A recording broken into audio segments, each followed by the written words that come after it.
So let me. All right, stream is live. Here we go.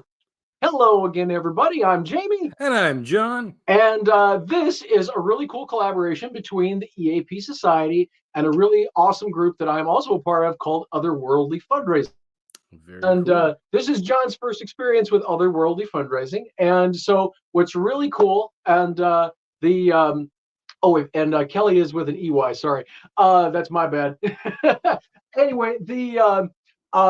So otherworldly fundraising is an awesome. It's just getting started, and basically, every year there's a different charity, and they're trying to raise money, and just even little bits at a time. Everything helps to get things going. And last year was a wonderful what called One Simple Wish, which was a really great organization. I believe they raised almost $2,000 for Wow. One Simple Wish, which is really cool. And so this year is, I don't know if this is the first full year for that, but oh my gosh, it's a great organization. This year they're supporting Mom Bombs, and Oh, basically what Mom Bombs is it's a place for uh, they're basically helping families and mothers who are in distress, and that's where the money that's what the fundraising for this year is going to go to. And they asked if we wanted to do something for that for January because Elvis's birthday, and I thought that would be so much fun. And I wanted John to get to meet the folks at Otherworldly Fundraising as well, because we're going to work with them in the future for things too. So there should be a link in the video description for the YouTube link that you all are watching now for the Mom Bombs fundraisers. So all the Elvis fans, if you can do a huge favor and give even just a little bit, help them on their way to get there. If they could reach their goal in one Elvis event, that would show the power of Elvis fans, and that'd be freaking awesome. yeah, we all know how much Elvis liked to help out good causes. He's Yep, got lots of awards and stuff in Graceland for doing exactly that, even though that was not the point for him. exactly. So we want to kind of continue that part of Elvis's legacy as well. Yeah, and I am now going to pull up the video. I'm going to pull up our video on here so that way I can watch. Um, there we go. There we go. Hey, Kristen, and hello, Jan. So I'm going to keep an eye on. Oh, that says top messages. I'm going to change that all messages. There we go. Good. Now we can see all the messages as they come through. There you And go. yeah. So anyway, basically, John and I are really good at off the cuff. Half of our episodes come from there. Yeah, at least half. But we've been huge Elvis fans for a very, very long time. For those of you that are more on, because like Otherworldly Fundraising is actually an offshoot from, is an extension from the Super Friends. Oh, So all cool. the Metropolis group, which by the way, John, you got to come to Metropolis some year. Yeah, I got to make it down there, Yeah, that'd be fun. I mean, or yeah. up there, I should say. Well, yeah, it's up there for you and down there for me. So but yeah. So anyway, I guess we can talk a little bit about ourselves before we get into the information and all of the stuff that we're gonna talk about. We are going to talk about movies, but we're going to talk about a bunch of Elvis stuff because right now the birthday celebration is happening in Memphis, and John is our live reporter from the scene. Yeah, I've been there this week. Exactly. And so we got a lot of really cool things to talk about.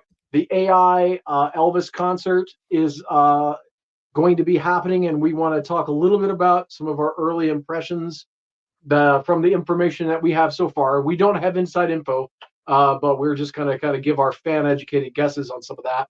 But anyway, John, tell the folks a little bit about yourself, man. Yeah, my name is John Heath, and I have been an Elvis fan most of my life, all of my life that I can remember, at least. There you go. Yeah. And I'm also a big Memphis music nerd. And if you guys watch the podcast that we do, you probably are well aware of this and have seen my references to other artists in the periphery of Elvis that I think might add a little bit to the discussion. But Yeah, is there anything else I need to talk about? Like, I don't know. Whatever. Like, I've been well, we've got, involved with lots of book projects, including the one that's yeah, sitting behind Jamie right there. yep. Um, John it- you wrote the liner notes for this, right? yeah, I did. I did, in Well, I mean, fact. it's a book. It's not really liner notes if it's a book, but It's still. very, very long liner notes. It does provide context to the recordings that are on the CDs, so it can be considered liner notes. Yeah, But yeah, yeah, I've been doing Elvis stuff, collecting Elvis memorabilia with my father for uh, longer than I can remember. So I used to tell everybody that, well, let's see, I'm 40 years old now. I've probably been collecting Elvis for at least 35 of those 40 years, if not more. Um, Other than that, I don't know. Been over to Elvis Week this week. It was nice. There's a good crowd for January, I would say. yeah. Oh, Went and to if Justin, I just saw a thing in the chat, which is why I accidentally oh kicked yeah, myself out. Justin is here, so yeah, come on in, bud. bring him on in. Bring him on in. Oh, Dave Cole said There he good evening is. from Iowa. Hey, Justin. How's it going, guys? Good. We just got started, man. You got perfect timing. Yeah. Exactly. This is like old home week because back in May we did a whole bunch of episodes. We still got, is it 3 or 4 in the can yet? Something like that.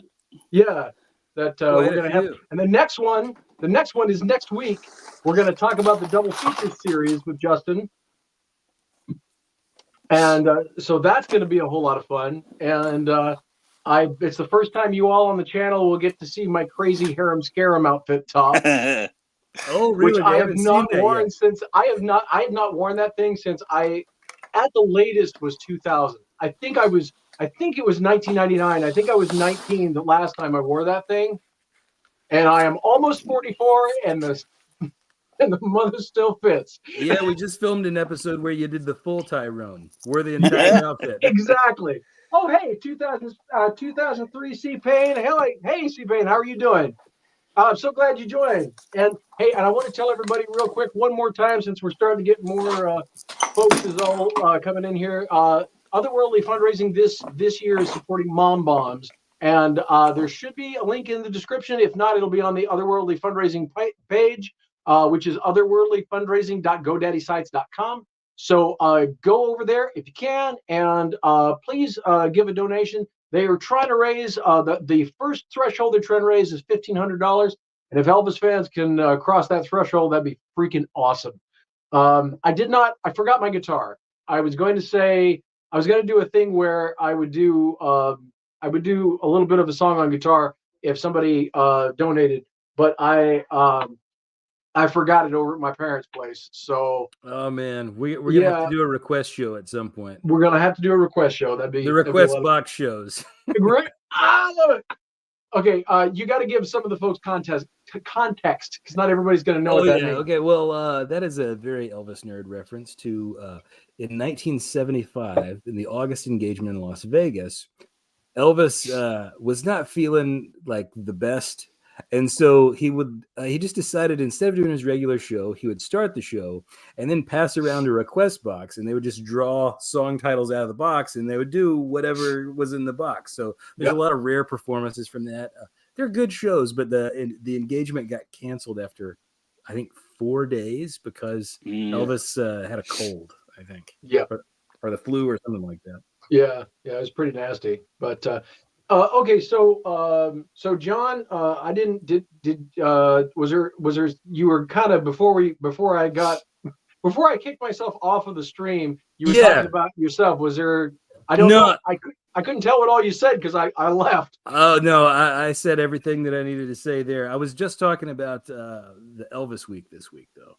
Oh, cool. So I went over to a couple of the conventions that are set up to go visit everybody. Saw a lot of people that we know. Got to say hi to Donna Lewis and Tish Henley. And saw our buddies Keith Alverson and Fred Wobry.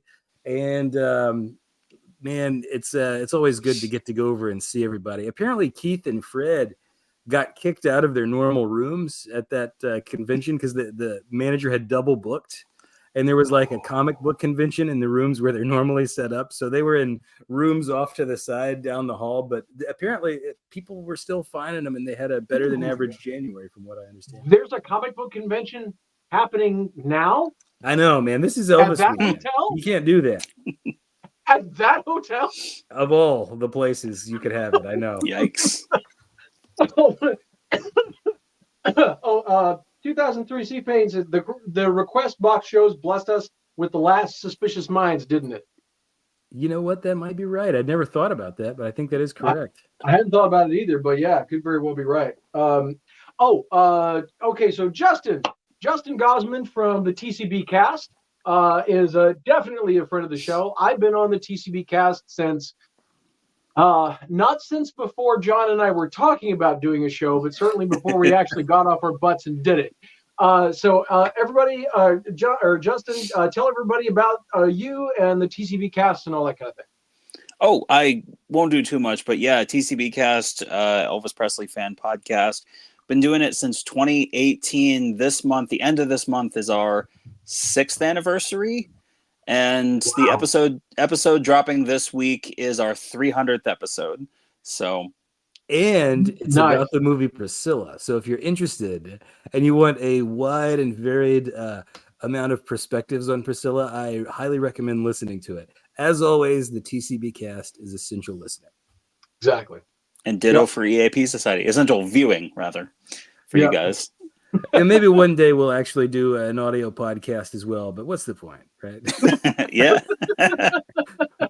No, it's, well, I tell you, it's so much fun just doing, it's so much fun doing the video stuff, but yeah, I mean, there's something nice about doing audio, mostly because I don't have to worry about makeup.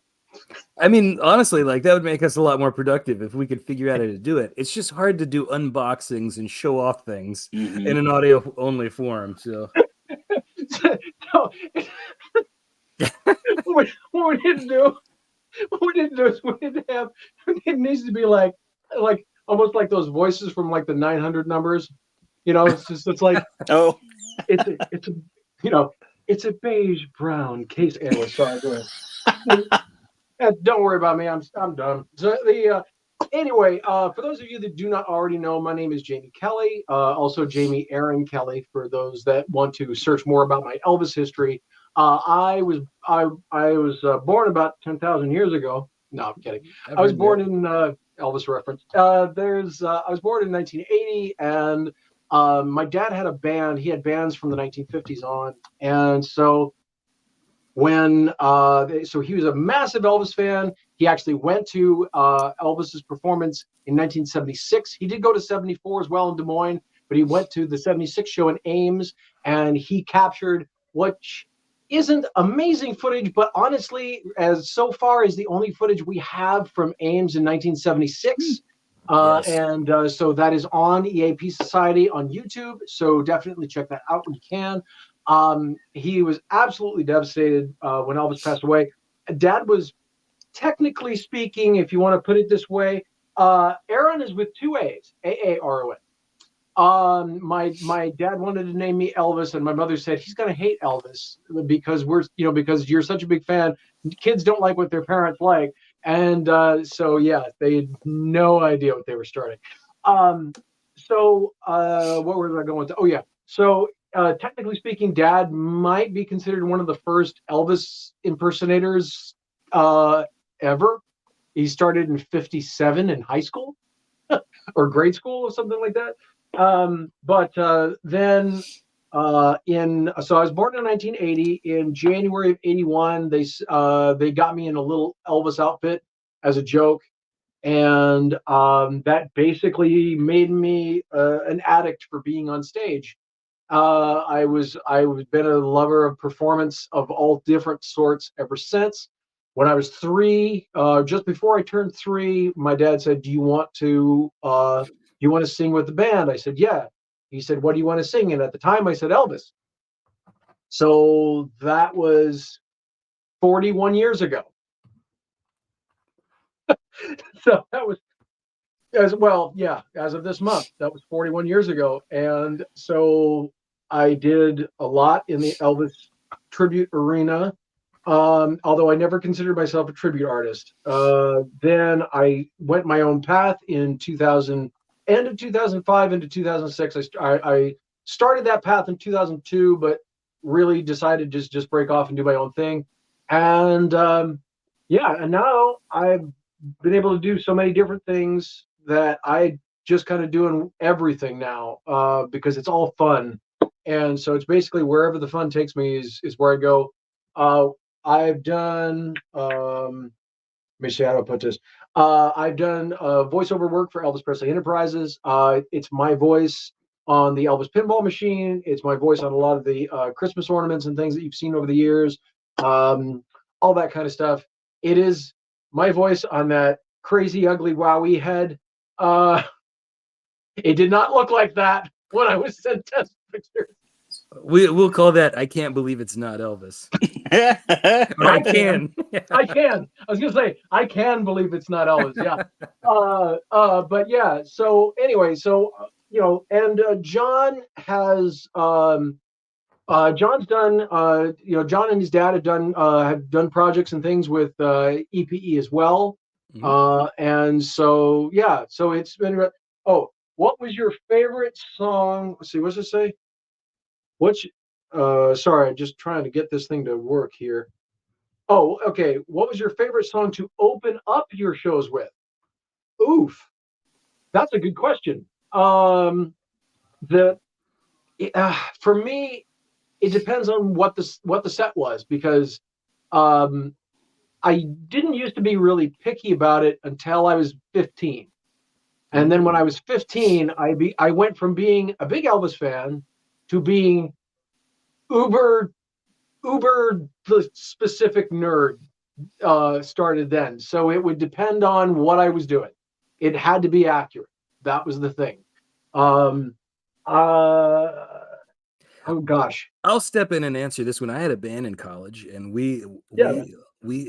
opened with "That's All Right, Mama," Yeah. and I wasn't even doing an Elvis show. I just I love that. yeah, Do you have video of any of those things, man? I do. I'll have to dig it out. You got I've to got find. it somewhere. I would Yeah. love to see some of that stuff, man. That'd be Oh Lord. awesome. But yeah, if I had to pick one specific thing, it's hard. It's like picking your kids. It's like you know, and I don't have any. So it depends on the show that we were doing. But honestly, some of my favorite stuff is I love starting like a movie year's set with Clambake. That's a good one. Just because it's a fun song, and you'll get. I swear, I swear, I get people who would come up and they go, "Oh, what was that song? What was that song you started the movie section with? Because I love that song." And you know, you hear Elvis fans, and they'll talk about Clambake like it should be thrown in a dumpster bin somewhere. And I would get people who would come up and say, "Oh, that song Clambake, or that song where the girls are swishing around the things." I'm like, "Oh, you mean Stop Where You Are? That song?" And I would tell them what CD to go find it on. So I know Elvis fans.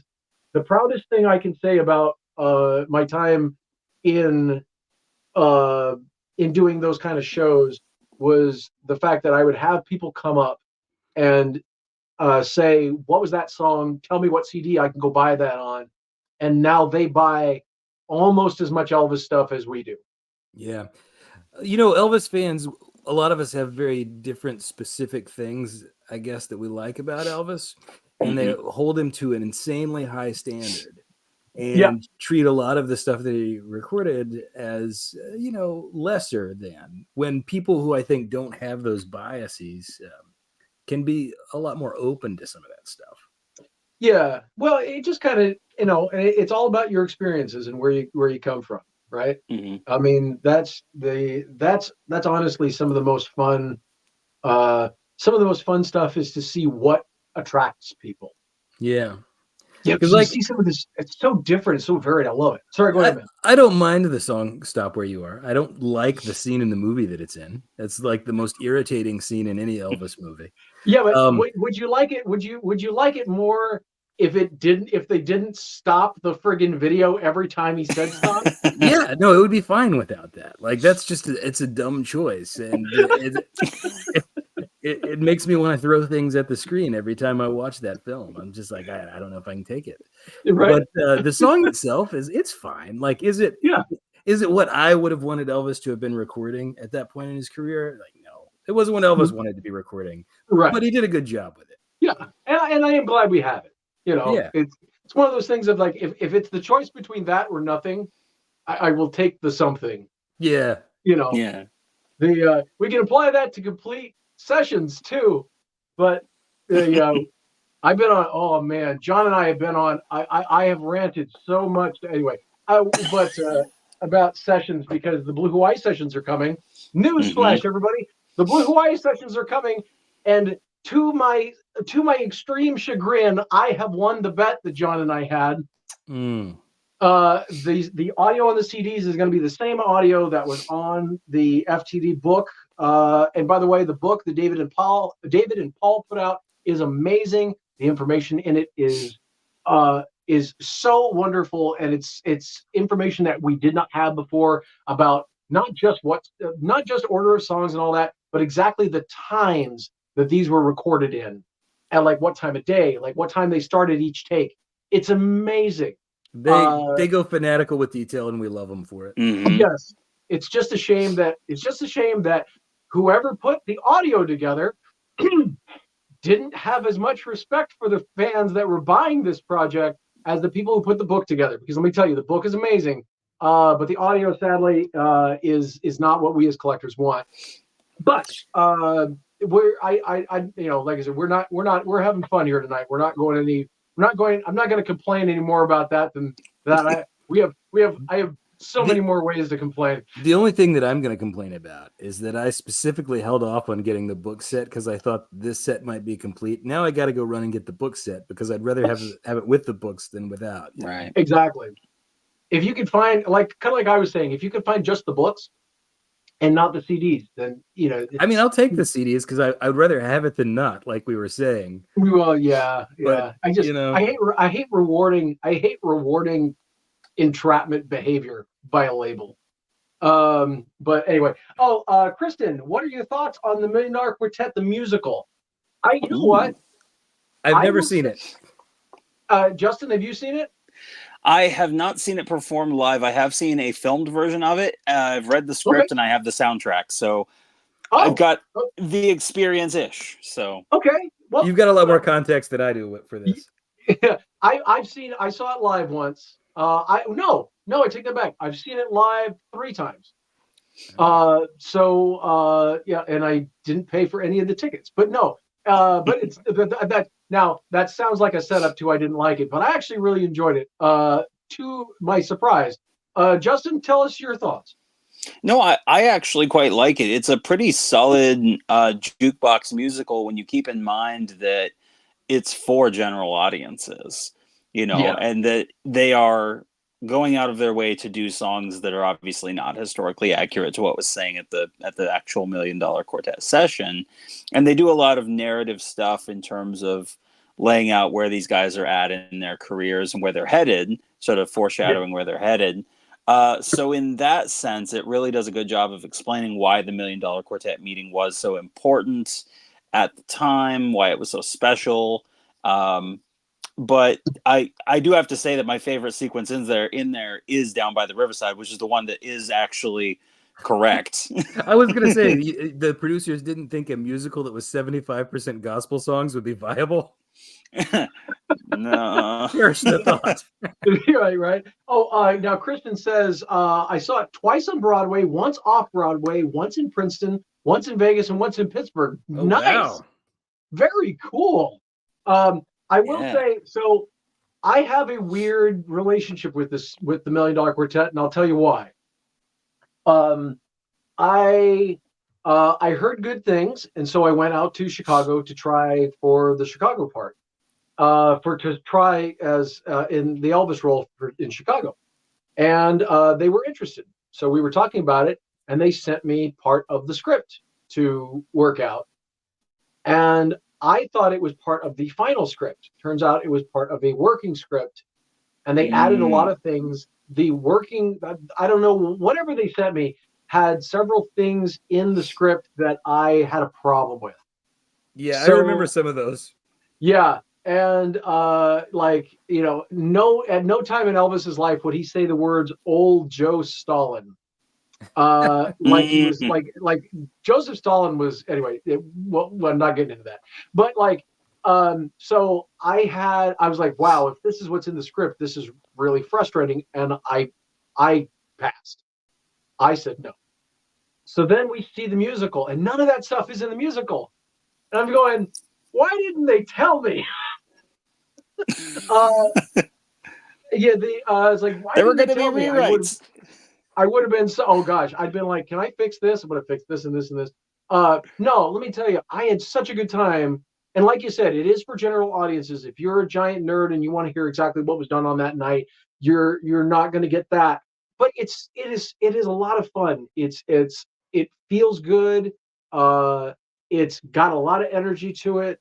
The cast that I saw in every one of the performances was really good. Funny enough, every single performance that I saw, the Johnny Cash performer got more reaction than anybody. And well, this is pre-Luhrmann film, so that's not surprising. Well, I mean, to a point, but like, so the person doing Elvis just got done doing Hound Dog, and then the guy doing Johnny Cash just comes out and opens his mouth, and the whole crowd's like, "Whoa!" And, he's got an easier job for one thing. Well, okay, well, that's true. Yeah, it was just like it was a fun experience. I had a really good time with it. Jamie, Yeah. which actor do you recall did you see play Elvis? Was it Eddie Clendening or was it someone else on that?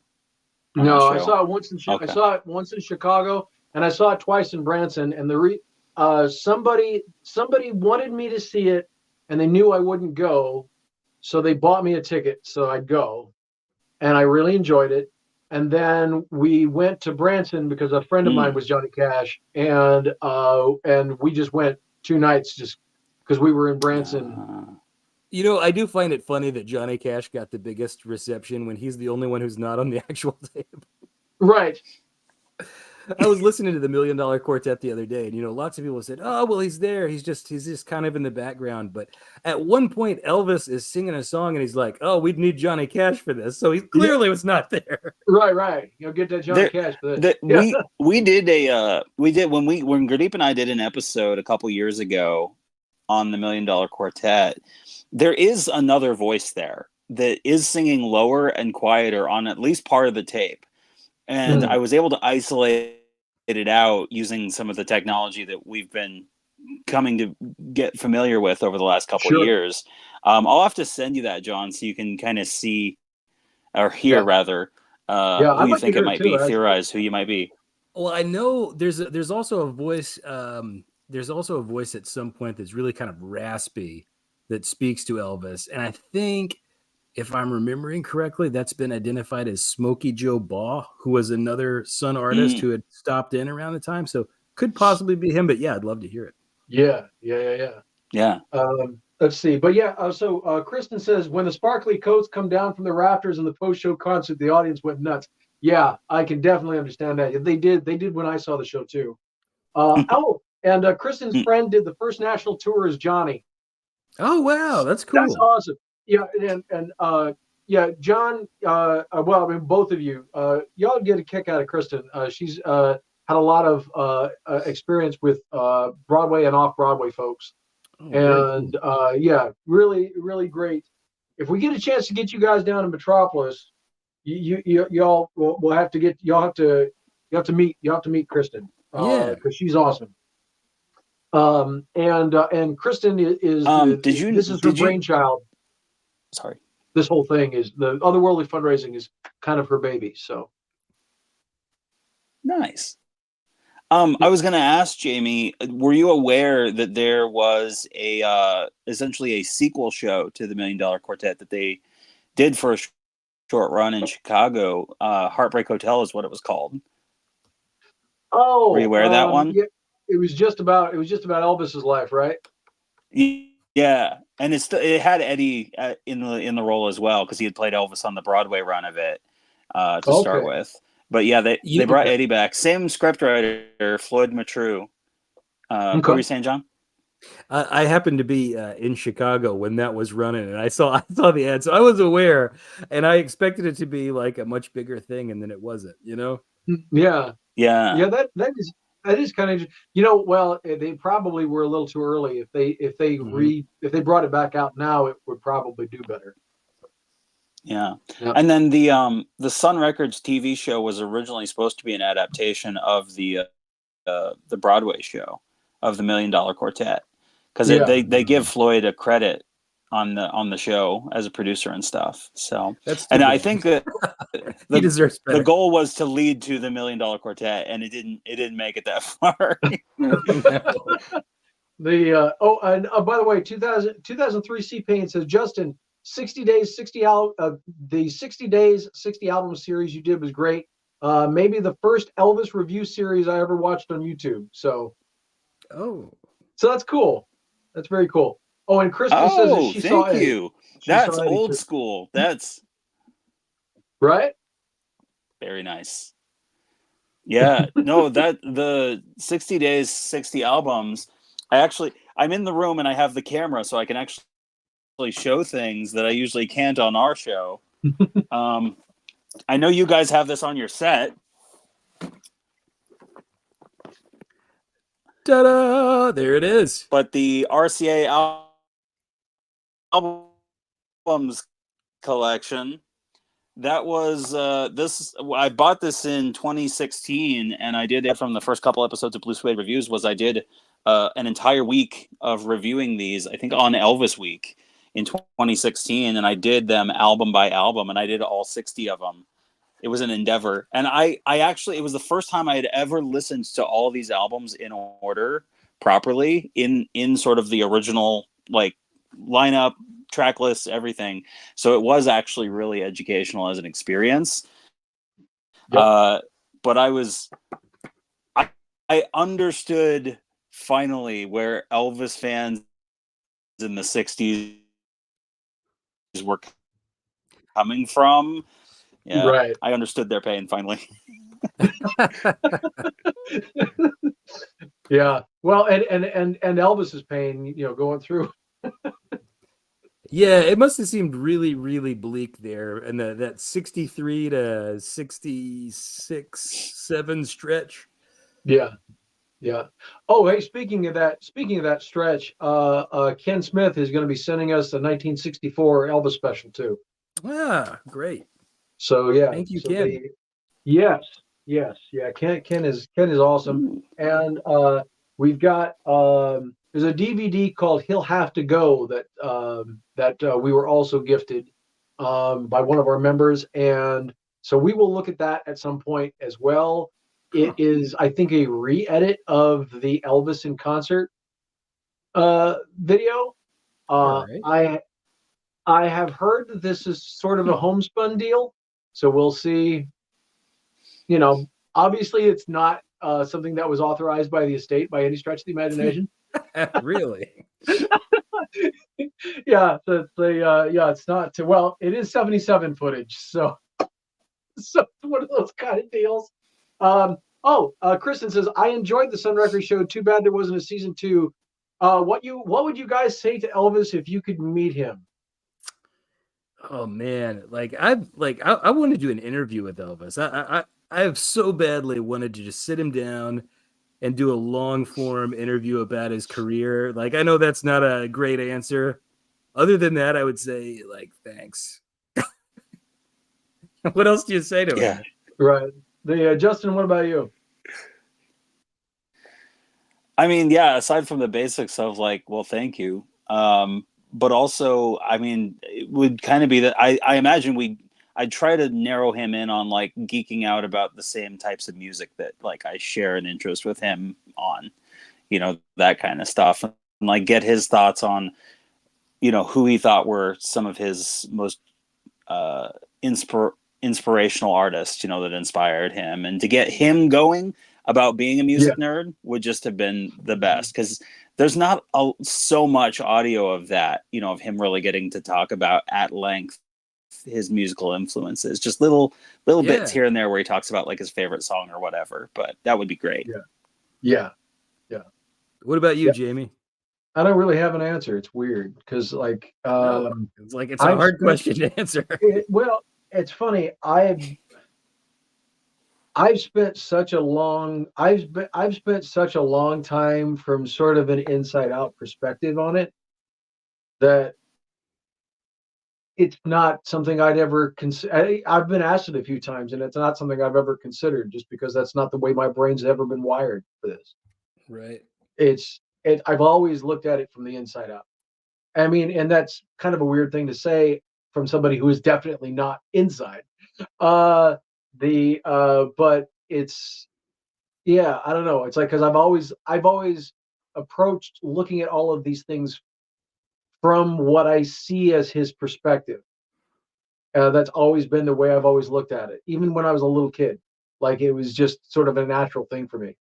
And so, like, I don't know, like, just it would be more about just kind of just I don't know, just general, like, not any, it wouldn't be a question, it would be more observance than anything. Just kind of seeing and seeing what, I got a ton of things I'd like to ask him. I mean, just to hear his perspective on, different parts of his career. But like, as far as what I'd say to him, well, man, I don't know. Like, that's tough. Yeah. Let's see. I mean, if it was a limited amount, sorry. Go ahead. Go ahead.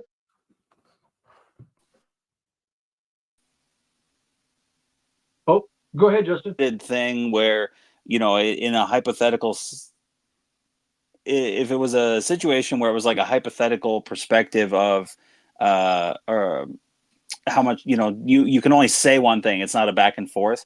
If you had to tell him something, it would be thank you, and here's what happened to your family, like, and stuff like that, like, just to let him know that, like, people care about him, people still love him, his family still cares about him, there's, his daughter and his grandchildren and stuff like that are happy, and obviously the least the past or whatever. So and so Deb says, did Priscilla do a special recently? If you mean the Christmas at Graceland, she didn't, but Riley put together a special, and we really enjoyed it. It's not for everybody, but we really enjoyed it. We got a kick out of it. Definitely. Also, she did the Piers Morgan special, which is the big interview. It was not too long ago. Yeah. I you know what, I will say, I got more out of the special than I got out of that the Piers Morgan interview with her. I got more out of that than I got out of the movie. So if you're gonna pick one, I like the movie better. Well, no, I'm not, don't mean it like that. I'm just saying, like I learned, you learn more about her listening to the way she answers questions, both what she says and what she doesn't say. I thought that was interesting. Let's see, what was I going to say? Years ago, my friend Nancy Wolford came to your home after the show. Not sure, remember that or not. I remember we used to have parties after the shows. Anytime we did a show in the area, we would always have a party back at the house. Did you guys see the National Treasure series on Disney Plus when they went to Graceland? I have not. I didn't even know they did that. That's interesting. We'll have to watch that. I did. We have Disney Plus. We'll have to go dig for that. I did see that episode. Yeah. Is it good?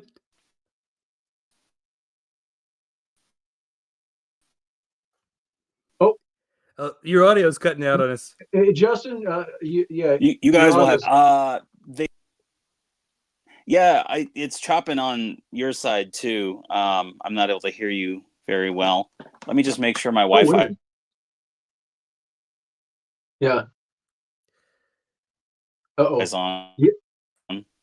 Yeah, not sure what's up with that. Shoot. Can you hear me all right? Yeah, I can now. Are we back? Mm-hmm. Yep, you're back. Okay. Okay. So you guys will have problems with it but the way that they sprinkle in Elvis references are meant to sort of be things that people will have heard about in pop culture. But Graceland doesn't look like Graceland.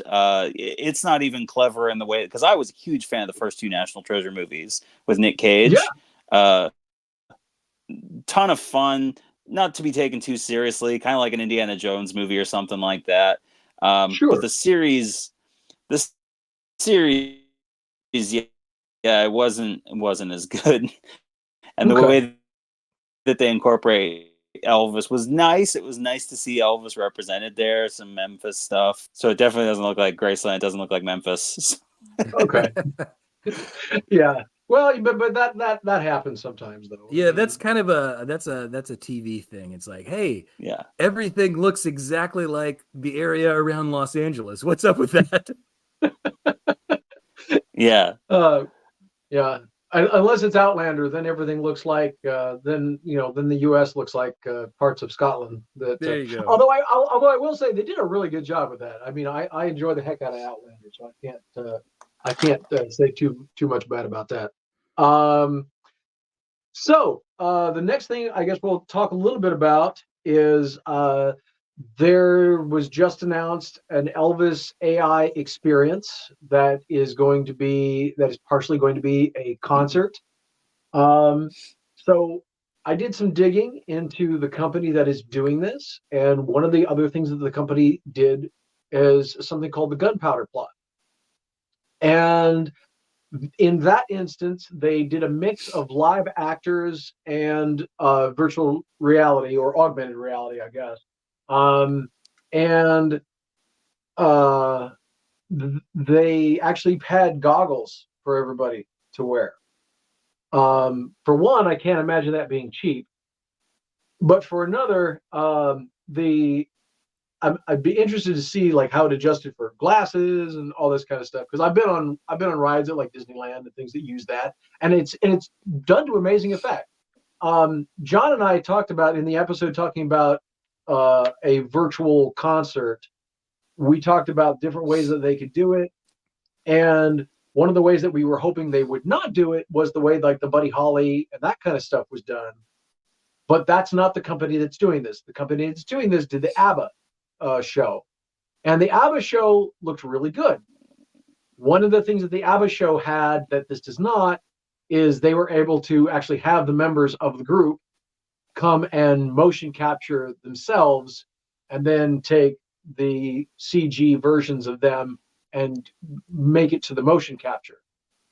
And they recorded other songs and different things like for it. So it was really special in a lot of ways. I'm really fascinated to see what happens, but I can say if anybody's, I'm sure John, John has said this to me too, but what's this? Oh, cool. We have $20 in donations. That's cool. Ooh, very nice. Cool. Yeah. But I'm really excited to see this. It's still going to be really tricky depending on how they go with this, but John, we'll start with you. What are your thoughts?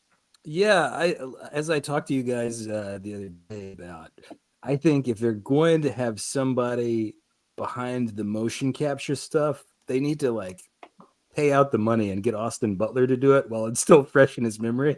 You can get, the crew from the Elvis movie behind it, because like that would just be great for publicity. If you're not going to do that, just hire Jamie, because like Jamie's been doing this his whole life.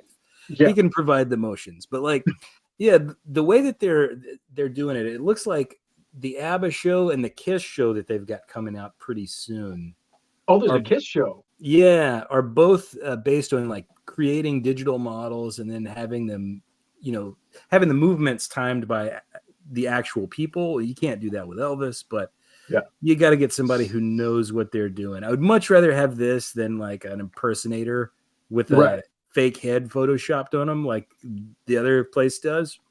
Yeah. Because like, how foolish would you feel if you were paying big money to see a digital hologram of an impersonator that you could see for like less than half the price? Right. In the flesh, Right. Exactly. If you're going to see, if that's the experience that you're going for, just go to, because then you can reach out and touch the person, and it's not like, It'd be a little weird, but yeah, like no, I mean like if you're just going to a tribute show, if you're yeah, going to do that, just go to a tribute show. It's yeah, Yeah. no, I got you. let's see, what was I going to say?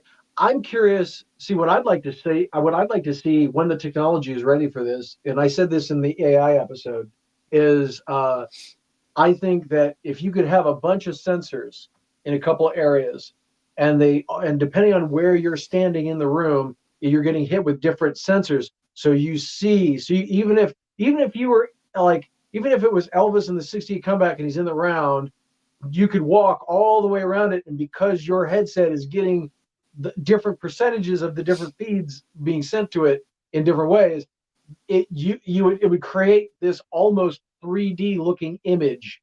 So you could walk all the way around him, and you'd still see it would be as if it's there. I don't think that's possible yet, but the technology, like the theory seems sound to me.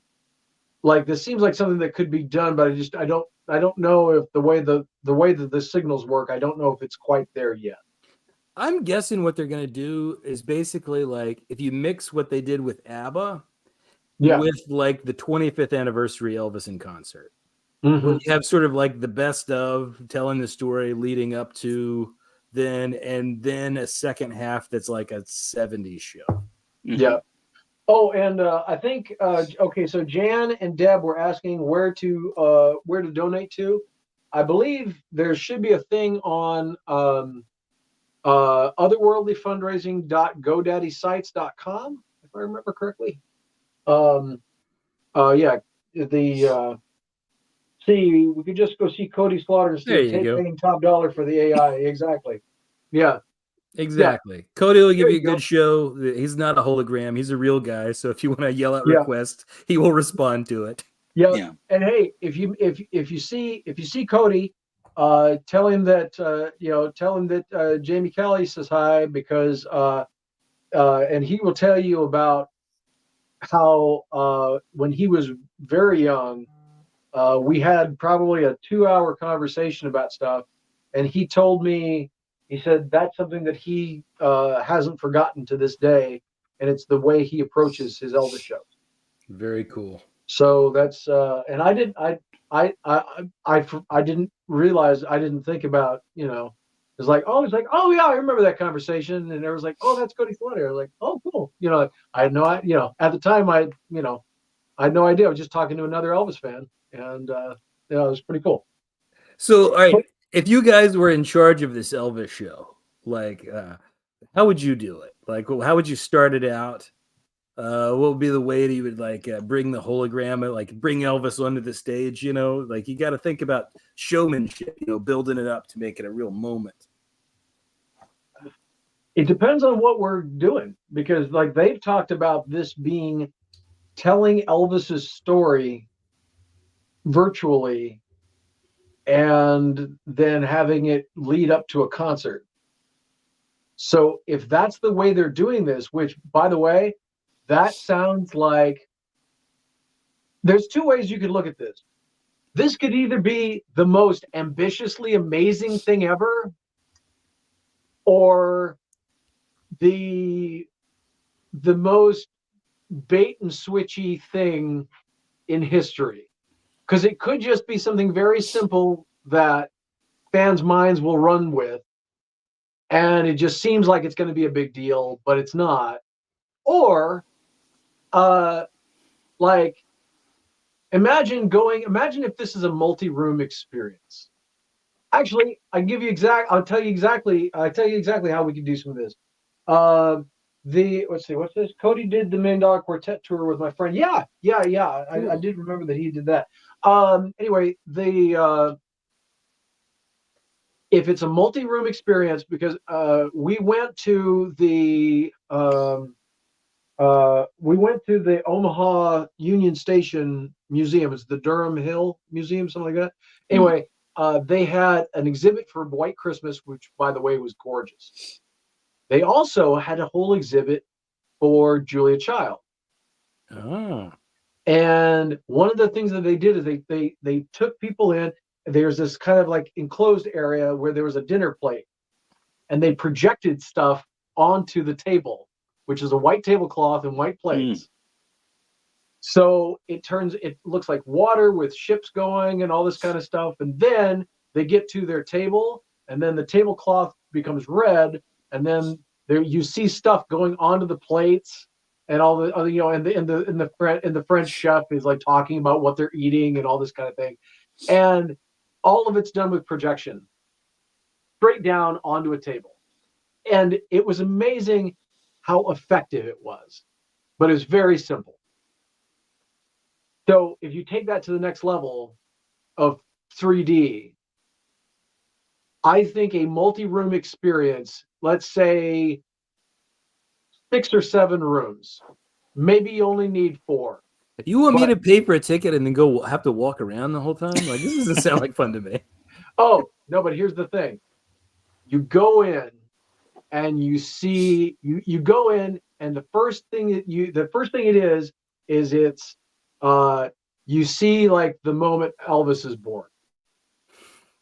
You see the experience of being in the shotgun shack, of not having a lot of. So like if this is going to tell Elvis's story, I love the idea of making you feel it. I mean, you can do a lot of this with digital environments. You don't have to actually be somewhere physically to make that kind of thing happen, you know?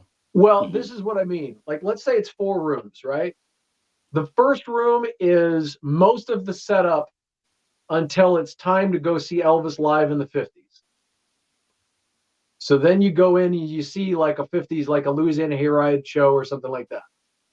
And then you go into the next room where maybe it's the same other room, I don't know, whatever. And it goes through some of the other stuff, and then you go into a larger place or a different. I mean, it could be the same space just with different projection. And then it's like in the 70s. I like the idea of you experience these things around you. You experience like all of these pivotal moments and these things happening in Elvis's life, and then you go into the room and see what that produces in a performance. I think that's. I don't know that they're going to go for the walking around thing. I think you're going to sit in one seat. You're going to enjoy the show.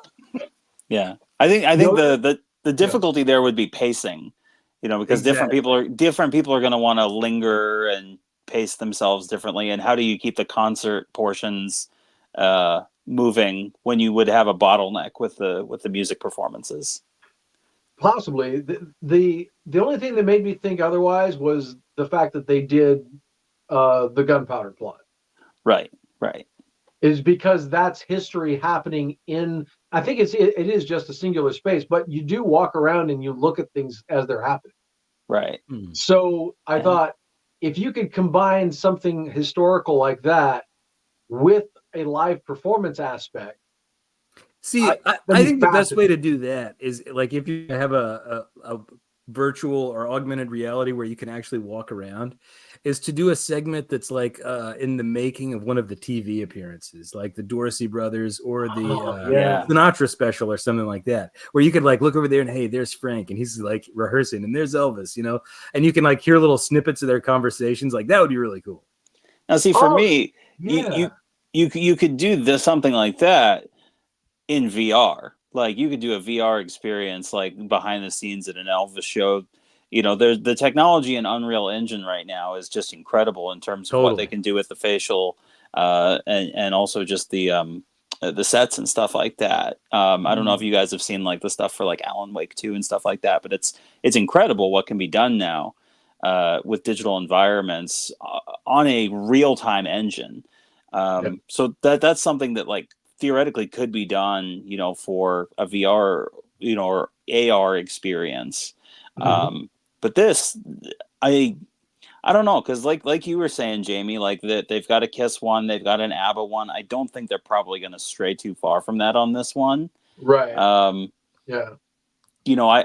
don't even see Authentic Brands wanting to branch out too far on what's doable, especially if they take it on tour.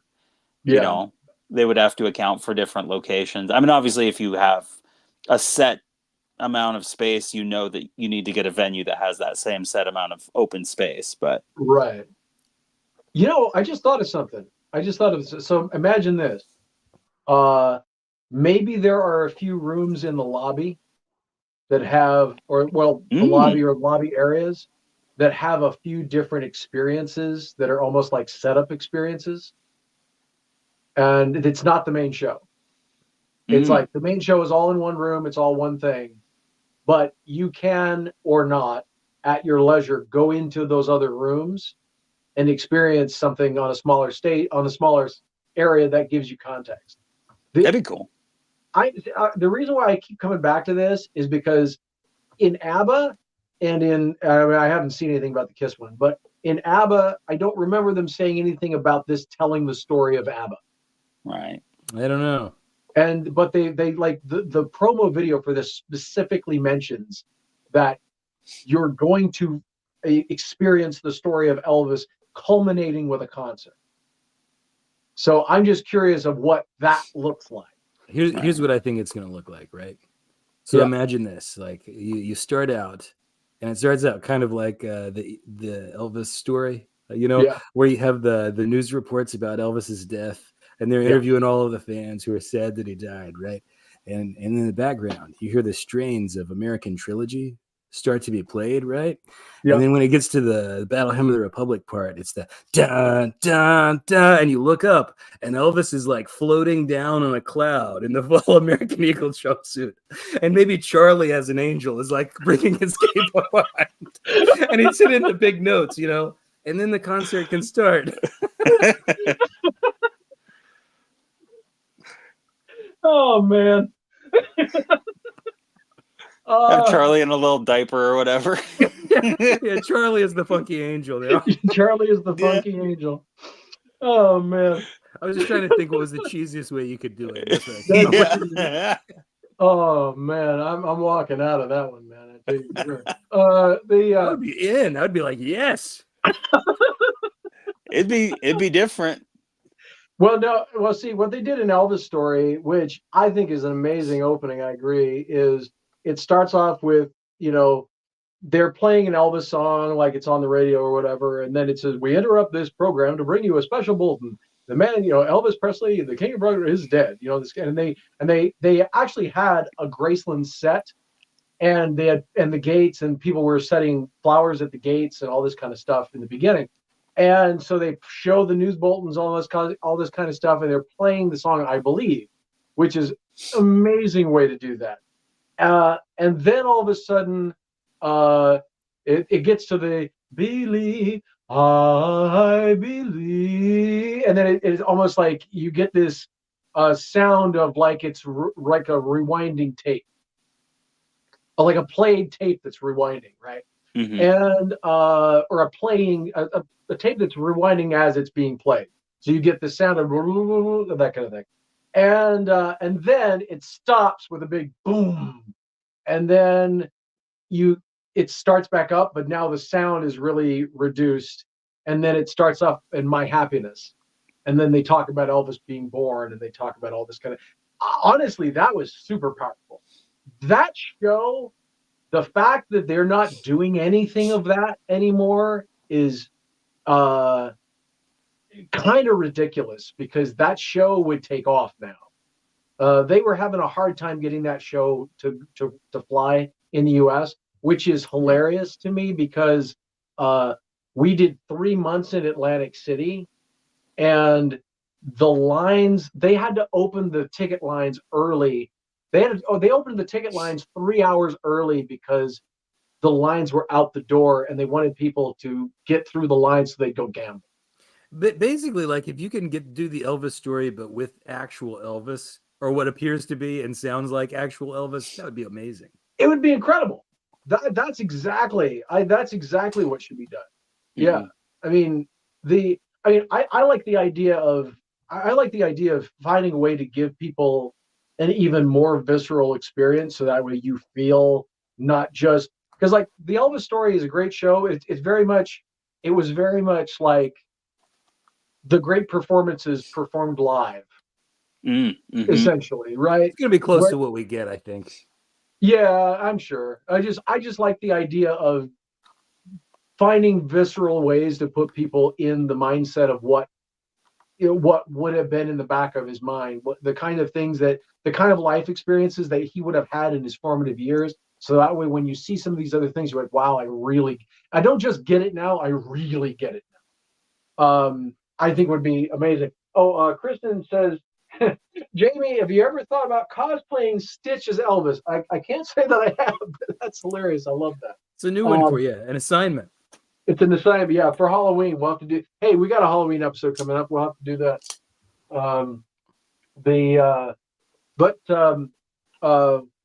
Let's see. Justin, what about you? What would you like to see with this? Oh, I mean, in terms of what it's gonna be, we've kind of talked over, our my expectations. I'm keeping them low so that they can be surpassed. Right.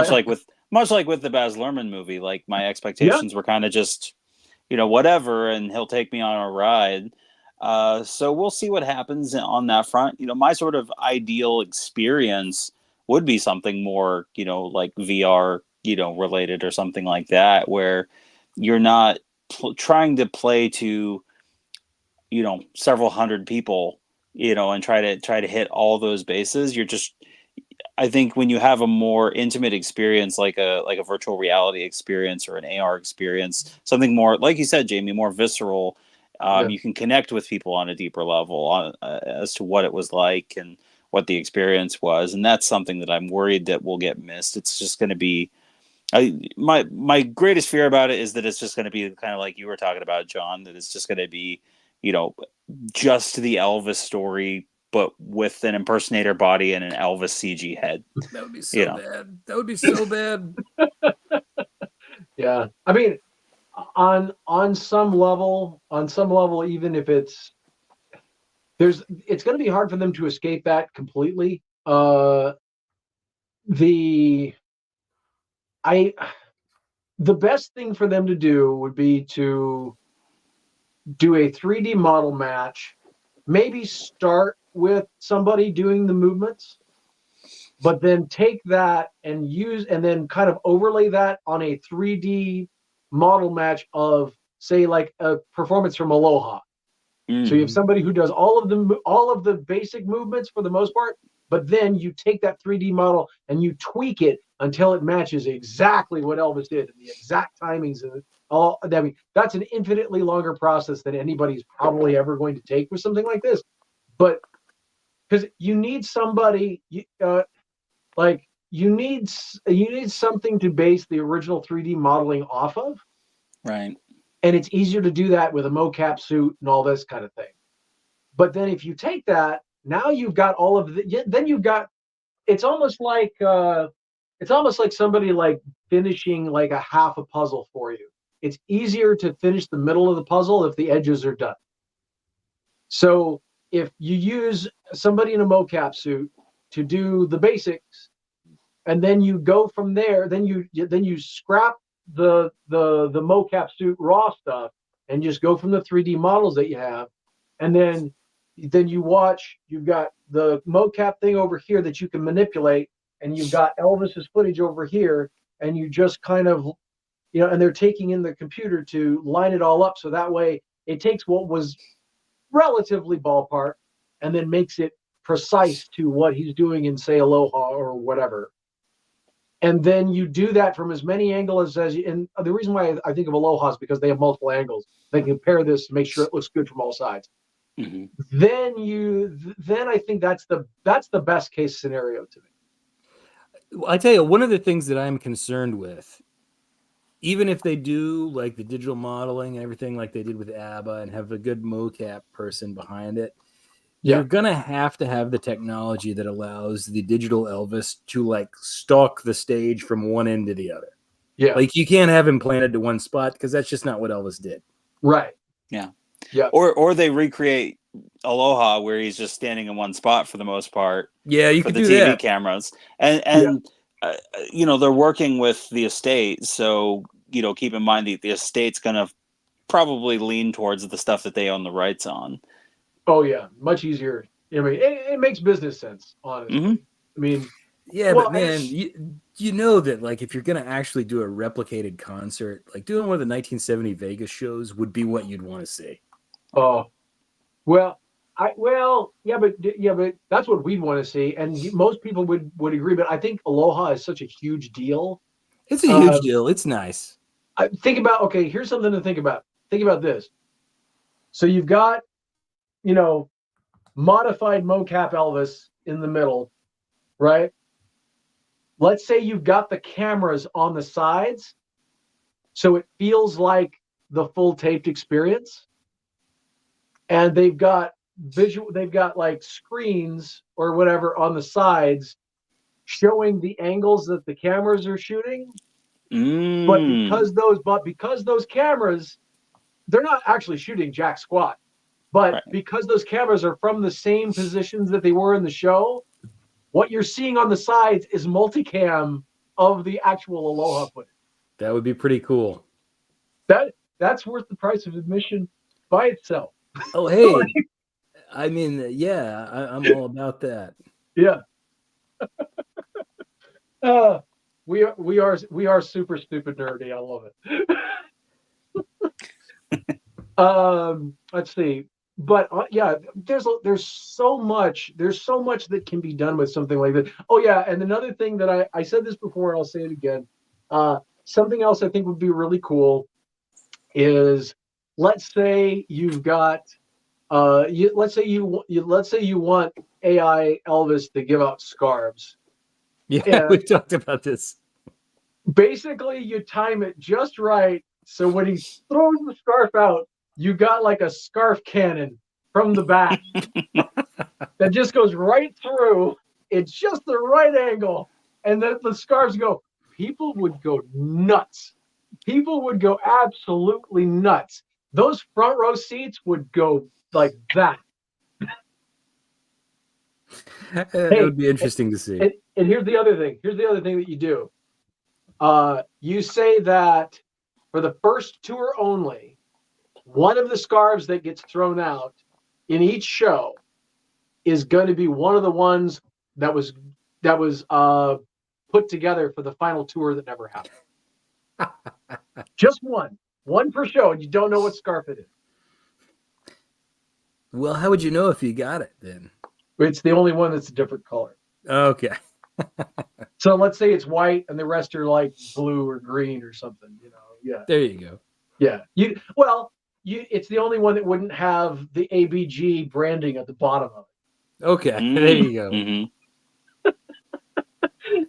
Like, honestly, I think there's a lot of neat stuff that they could do with this if it's done with imagination and with wicked accuracy to what Elvis actually did, right?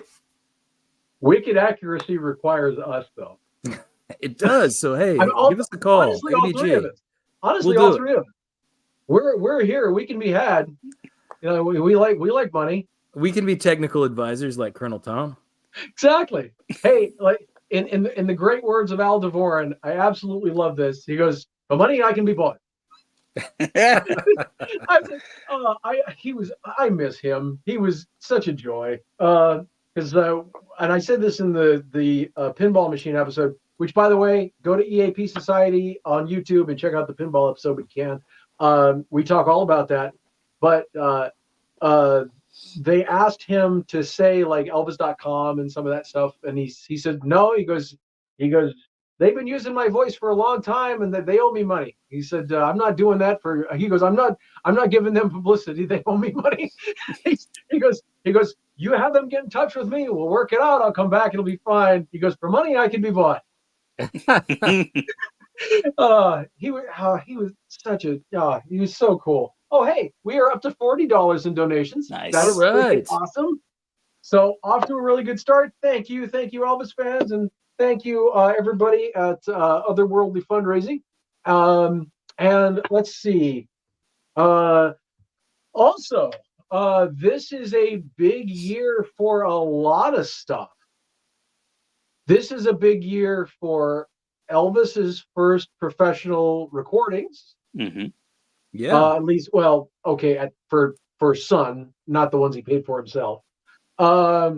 This is Elvis's very first live appearance after that, at least, as a professional performer.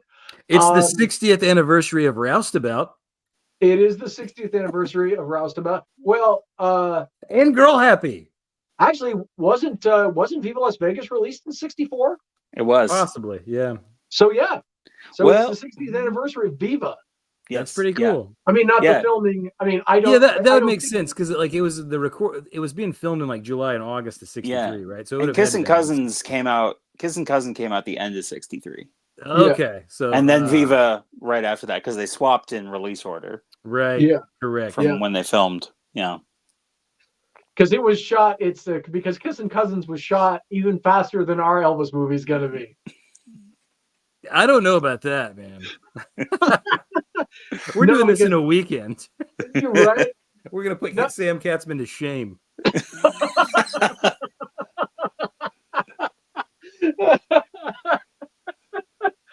Oh man. It's also Um, the 50th anniversary of opening night 1974. Yep. Yep. I'm The just time trying to when think of Elvis tried starting with Big Boss Man, and honestly, it was a good show, but he just didn't. He didn't have enough confidence. It didn't get the. I can understand this. It was a great reaction, but it wasn't quite as good of a reaction as it could have been, or as he was used to. And because it wasn't at that same fever pitch, he went back to what he was doing before for the most part, which is unfortunate. Because I love that set list. Me too. Yeah. Deb Colson said, I can donate 20. That is awesome. Thank you, Deb. Oh, thank you. That is really, really cool. And let's see, what else? So 74. It's a 2003 C-Pain. I like the 1974 show. If You Talking in Your Sleep was Killer Life. Yes. Yeah. I love that arrangement. When I played in Japan, I did shows in Japan in 2000. Well, I did several tours in Japan. One of the tours we did If You're Talking in Your Sleep, and we did that arrangement because it's so good. It's And a cool song. I've always hearing liked that live, and see, and this is, I will say this is the cool thing about like the AI shows and some of that stuff. If they can find a band that can nail this stuff, not having Elvis there will always be a damper on anything. But hearing those arrangements live when they're in the capable hands of people who know what they're doing with this stuff, it's so amazing. It's punchy, it's powerful, it's just got it's so cool. Let's see. What else was I gonna see? What else was I gonna tell you about? So like I said, 70th anniversary of Elvis's very first show at the Overton Park Shell. Correct. So that's very cool. We are July to October of '54 was just a crazy busy time for Elvis. Also, the 70th anniversary of the first Hayride appearance. That's true. That's right. Yep. Yeah. So there's a ton of stuff. I would love to get in touch with and I'm going to do that this week. I'm going to get in touch with the folks at. Actually, John, if you get a chance, we should both contact separately or at the same time, whatever. The Overton Park Shell to see if we can set up something. That's a good for the idea. Shell on the 70th anniversary. Yeah, that would be great. John can reprise his role as Johnny Cash. There you go. Johnny wasn't there. He was there the next year. No, I know. I'm just kidding. His debut performance was August the 5th, 1955 at Overton Park Shell. Oh man, that's cool.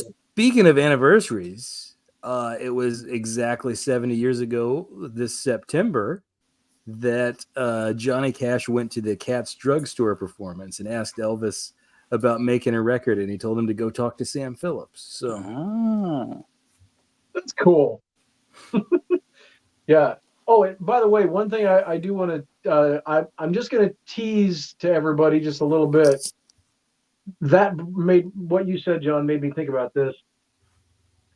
A lot of times people look at Elvis as like a singular figure, and in many ways he was and is. But Elvis was also a very active part of the Memphis music scene. Which we got plans to tell this story. Exactly. Yeah. So we're all going to be involved in talking more about that. So, like as I always say, members get in on the ground floor, and members will get to see things before anybody else does. Or see/hear or whatever before anybody else does. But I think it's really important for fans to understand both, not just Elvis's singular place in music, but also his place in both the Memphis music community and the Southern music community, as well as the national music community. And Because along those lines, if you go over to TCB Cast and subscribe, there's a great multi-part epic series about Elvis's relationship with country music. That was what got me thinking along these lines. Justin can tell you more about that, but it's essential listening. Yeah. Yeah, that was a ton of fun that we did this last year. Me and Garrett Cash, who, pardon, I got a cough here. Clear my throat anyway. Garrett Cash, who, huge music fan. He's got a radio show, The Beat with Garrett Cash, and he's done a few podcast episodes with a friend of ours, Nate Wilcox, who has the show Let It Roll. And they had done a similar kind of series on gospel music. And, they ran through Thomas Dorsey, and I think they went through Sister Rosetta Tharpe and a few other people. But when I was thinking about who do I get to talk about Elvis's ties with the country music industry and the history of country music, I couldn't think of anything better than Garrett, because it sure wasn't going to be Gurdeep. Yeah, Gurdeep famously not a fan of country music. So the whole series was kind of spawned out of this this back and forth that Gurdeep and I have had for the last several years, where he keeps downplaying country music and talking about how much he doesn't like country music. Ironically, he actually really does like country music, just certain artists in certain eras and periods. But we've covered.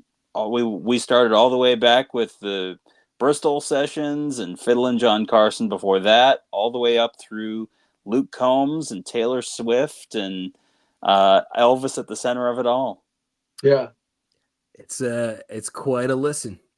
Definitely. I'll gotta admit, like, I'm about 3 episodes in, because they're each like 2 or 3 hours, but I'm still working my way through every Wednesday. Nice. That's awesome. How many episodes in the series, just so everybody knows? It's 6 episodes. We originally were just going to do 4. We were going to do 50s. No, pre 50s, 50s, 60s, and 70s. Mm-hmm. And then it slowly became pre-50s, 50s, 60s, 70s, and post-70s. And then it became pre-Elvis, 50s, 60s, 70s, 70s again, because we had to cover, like, there's so much Elvis country music in the 70s that we did 69 through, I think, 73, and then from Stax to 77, and then we did Posthumous as well. So it ended up being a 6-part series. We dug deep. And That's there's cool. lots of connections, lots of things that you wouldn't think of right off the bat that these guys have kind of, let's say, skillfully presented for the Elvis fan. So you can get a fuller appreciation of how Elvis fits into the broader music story. And that's kind of what inspired me to want to do the same thing. I've talked to Justin about this for a while. We're going to do a series that's sort of the same thing about the Memphis music story, which is something that I'm very passionate about. And there's also a lot of connections here. I don't think I'm going to go quite that many episodes. I don't think I don't know if I could even do that, man. That's a lot of stuff, but maybe, who knows? But yeah, we're going to talk about that. It's going to be a co-production of the EAP Society and the TCB Cast. And everybody who's a member of either show, you're going to get to hear how Elvis fits into the context of Memphis music. Yeah. So if you want to hear that first, as I always say, I got my spiel. Become a member of the EAP Society or the or the TCB Cast or both, even better. Go to for EAP Society, you can go to eapsociety.com and click on become a member. You can select the tier that you would like. Oh, that's awesome. Thank you, Deb. That's fantastic. So yeah, and then also we're going to be there it is. Yeah, the EAP Society website. You can go to .net or .com. I bought both, so we wanted to cover our butts. Let's see, what was I going to say? We also have our live event that we have May 3rd to the 5th. But Justin, where do they go for it? There it is. Yeah, there you go. May Spring 3rd to the 5th. Festival. I was just about to say. Yeah, I was just about to say, Spring Festival's looking like it's going to shape up to be a lot of fun. Oh, I'm excited. We're gonna have a lot of fun, and we're thinking up even more things that we can do and things that we can bring folks in with. Now, Justin, tell us about. I could talk about the Spring Festival and all that stuff for a long time, and I'm sure I will here in a minute. But before we get into that, where do they go to support the TCB Cast? I won't plug that since this is primarily fundraising tonight, but I will say if you want to listen to TCB Cast, you can look us up at TCB Cast. It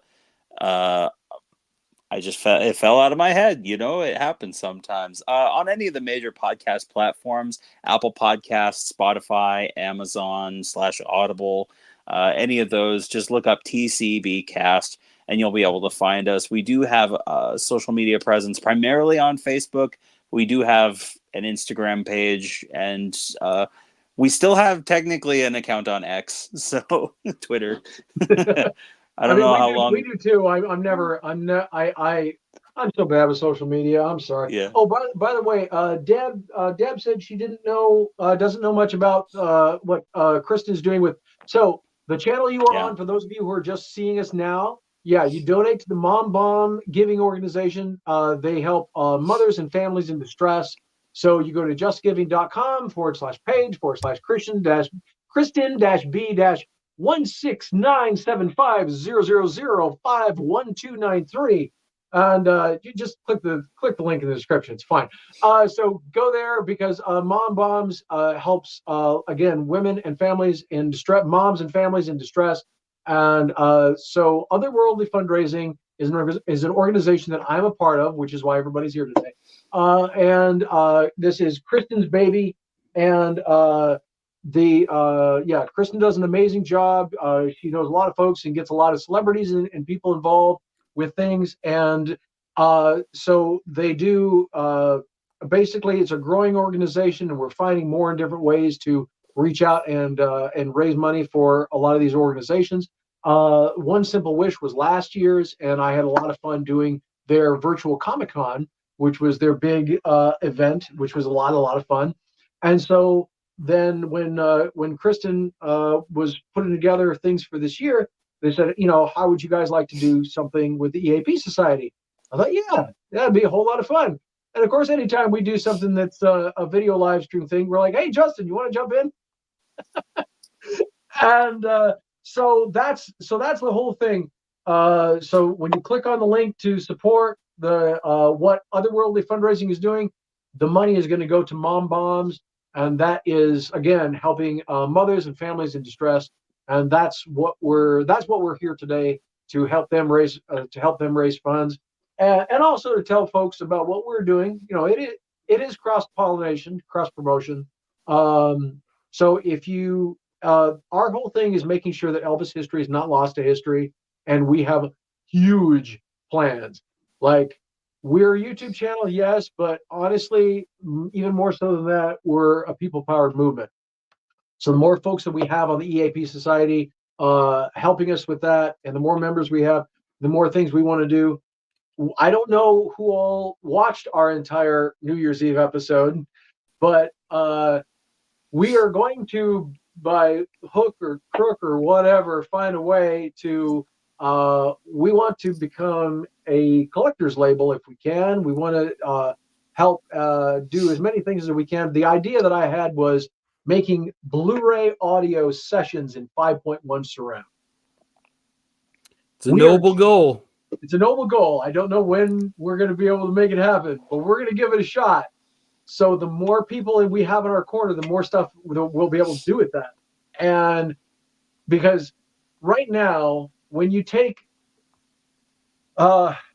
something that is like 16 tracks and you think about it like this, if you put all of those together, the collective noise that happens because you have all of these 16 channels playing at once is a lot. That's why they have to use a lot of noise reduction, especially for things that are multi-track like that. But imagine this. If you can split those up into 5 channels, and instead of doing what they normally do with surround, and that's they normally just do kind of like a general mix in surround or quad or whatever they do. What my brainchild with this thing is to split it up enough to where you have as few of things coming out of each individual channel, so you get the sound of the room. It then requires less noise reduction because you're not getting a summed amount of hiss. You're getting just the room sound from all the way around you. And so it's like sitting in the middle of the room at a recording session. So even in 3-track, there's a difference between layering all 3 tracks in left, right, and center and having 3 different speakers, each one putting out a different audio. So when you have that, you don't need as much noise reduction. So you can do amazing things with the sound and be totally immersive. That is just one of the crazy, wild out there ideas that we want to try and put together as we're able to. This is a long-term goal. This is not going to happen this year or anything like that. It's going to take time. But when we get there, as we get closer, the closer we get to this, the more of these things that we want to do, because it's one of those things, nobody else is going to do it. So it's clearly going to have to be us. So here's hoping, knock on wood. So Jamie, not content to settle for even complete sessions, wants complete multi-track sessions. Exactly.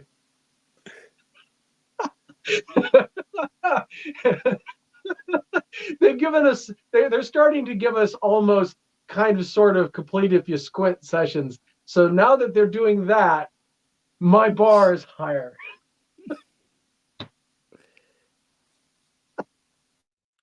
Oh man.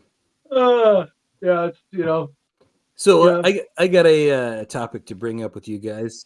I was recently listening to an episode of the TCB cast hosted by Ryan and Beck about the greatest filmed live performances of Elvis.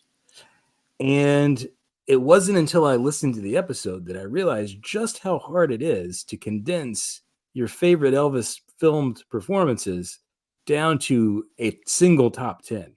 Yeah. So if you guys, what are your go-to clips for if you're wanting to sort of introduce somebody to Elvis and what he was like as a performer?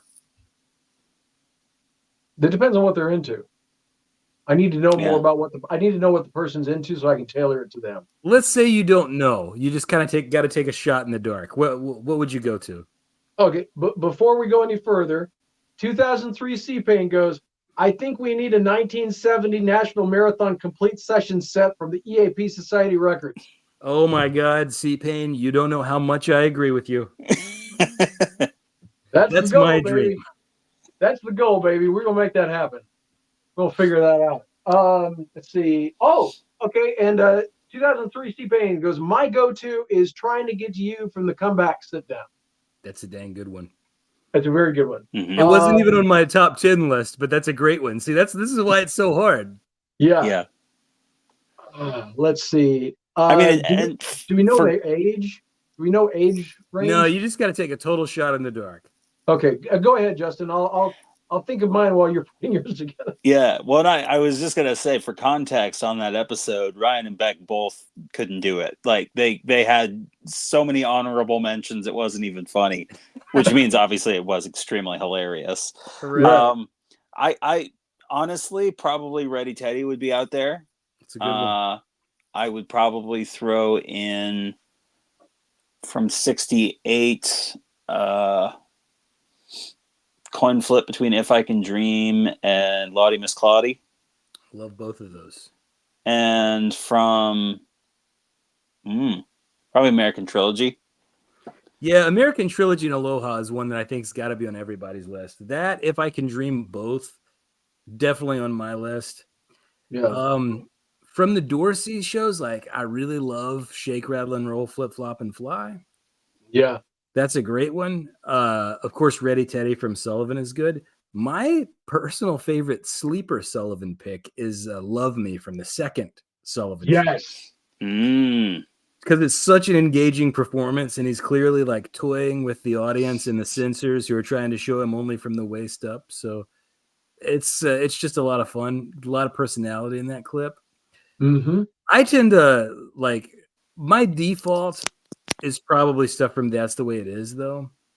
I love like I Can't Stop Loving You from that. I love Polk Salad Annie, Suspicious Minds, You've Lost That Love and Feeling. Like there's just so many to choose from 1970.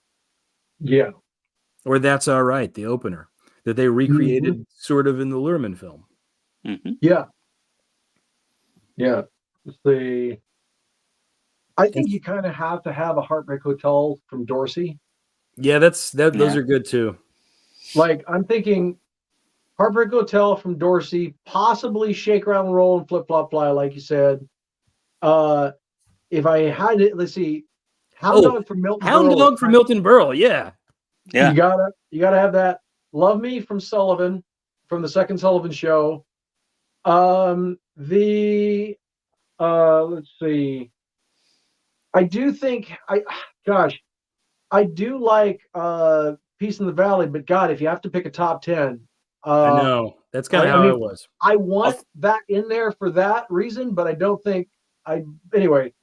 So then, so let's see how many do we have now? So that's 1, 2, 3, 4. 5 would be. Let's see. 5 would be the. This is cheating, but I don't care. The Heartbreak Hotel, Hound Dog, the 68 medley. Oh yeah. Just as that's one song.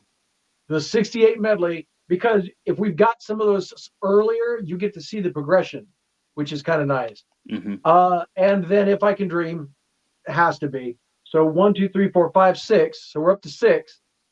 So we've got 4 more slots left. I think, let's see. Gosh. I'll tell you one that's a sleeper pick that like nobody else picked. That was on my top 10 list when I kind of thought through this. Yeah. Everybody with a 68 special tends to go for the rock stuff. But I put Can't Help Falling in Love from the 68 special on my list because it's just a superb vocal. It's like one of the best performances he ever did of the song. I love that. The only thing is I think the ballads for 68 are covered the best with If I Can Dream. It is, but like there's Can't Help Falling in Love. Also, Love Me Tender, one of the best live performances he ever did of the song. Yeah. Well, and Memories, the live versions of Memories are amazing. Yeah. Like that's Sorry, go ahead, Justin. Sorry. One that I don't think Beck or Ryan put on their list, but I was messaging them after the fact. It was interesting being the listener instead of the, but Fame and Fortune. Oh, yeah. From 1960. No, Beck did have that one on the list. Yeah. Did they? Yeah. We did an episode, Gurdeep and I did an episode forever ago about our most goosebump-inducing Elvis performances. And now, we lost Justin. Uh-oh. Well, hopefully we can get Justin back. I totally agree with that. The Fame and Fortune from the Sullivan special is a superb vocal. Superb vocal. It's got to be there. Stuck on You's a good vocal on that one too.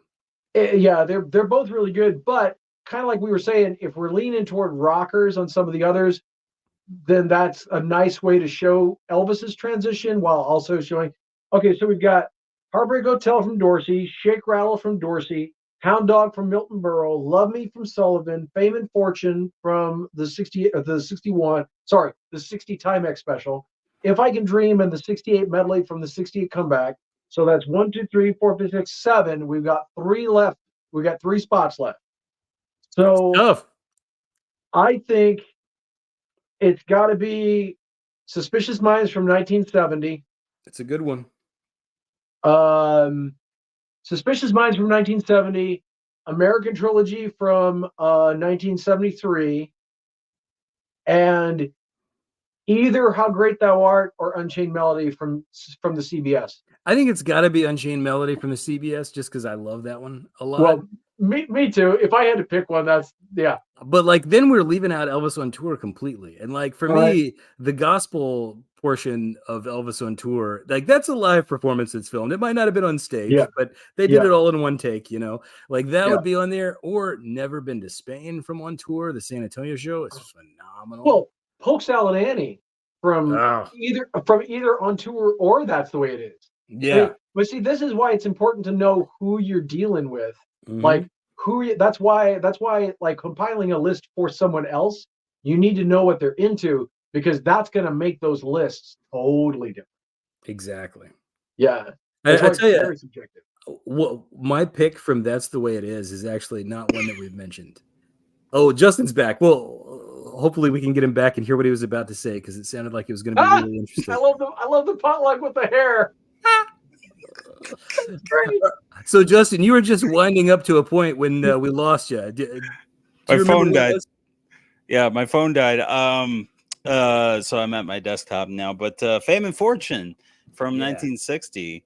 Gurdeep and I did an episode forever ago about our most goosebump-inducing Elvis performances, and that was my number one. Like every single time I listen to it, I literally have a physical reaction to Fame and Fortune. It's a phenomenal performance, and I'm so glad they found a better source on it.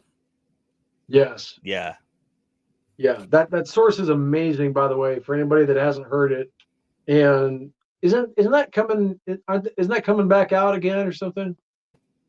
It just got re-released on the MRS Camden TV disc. That's right.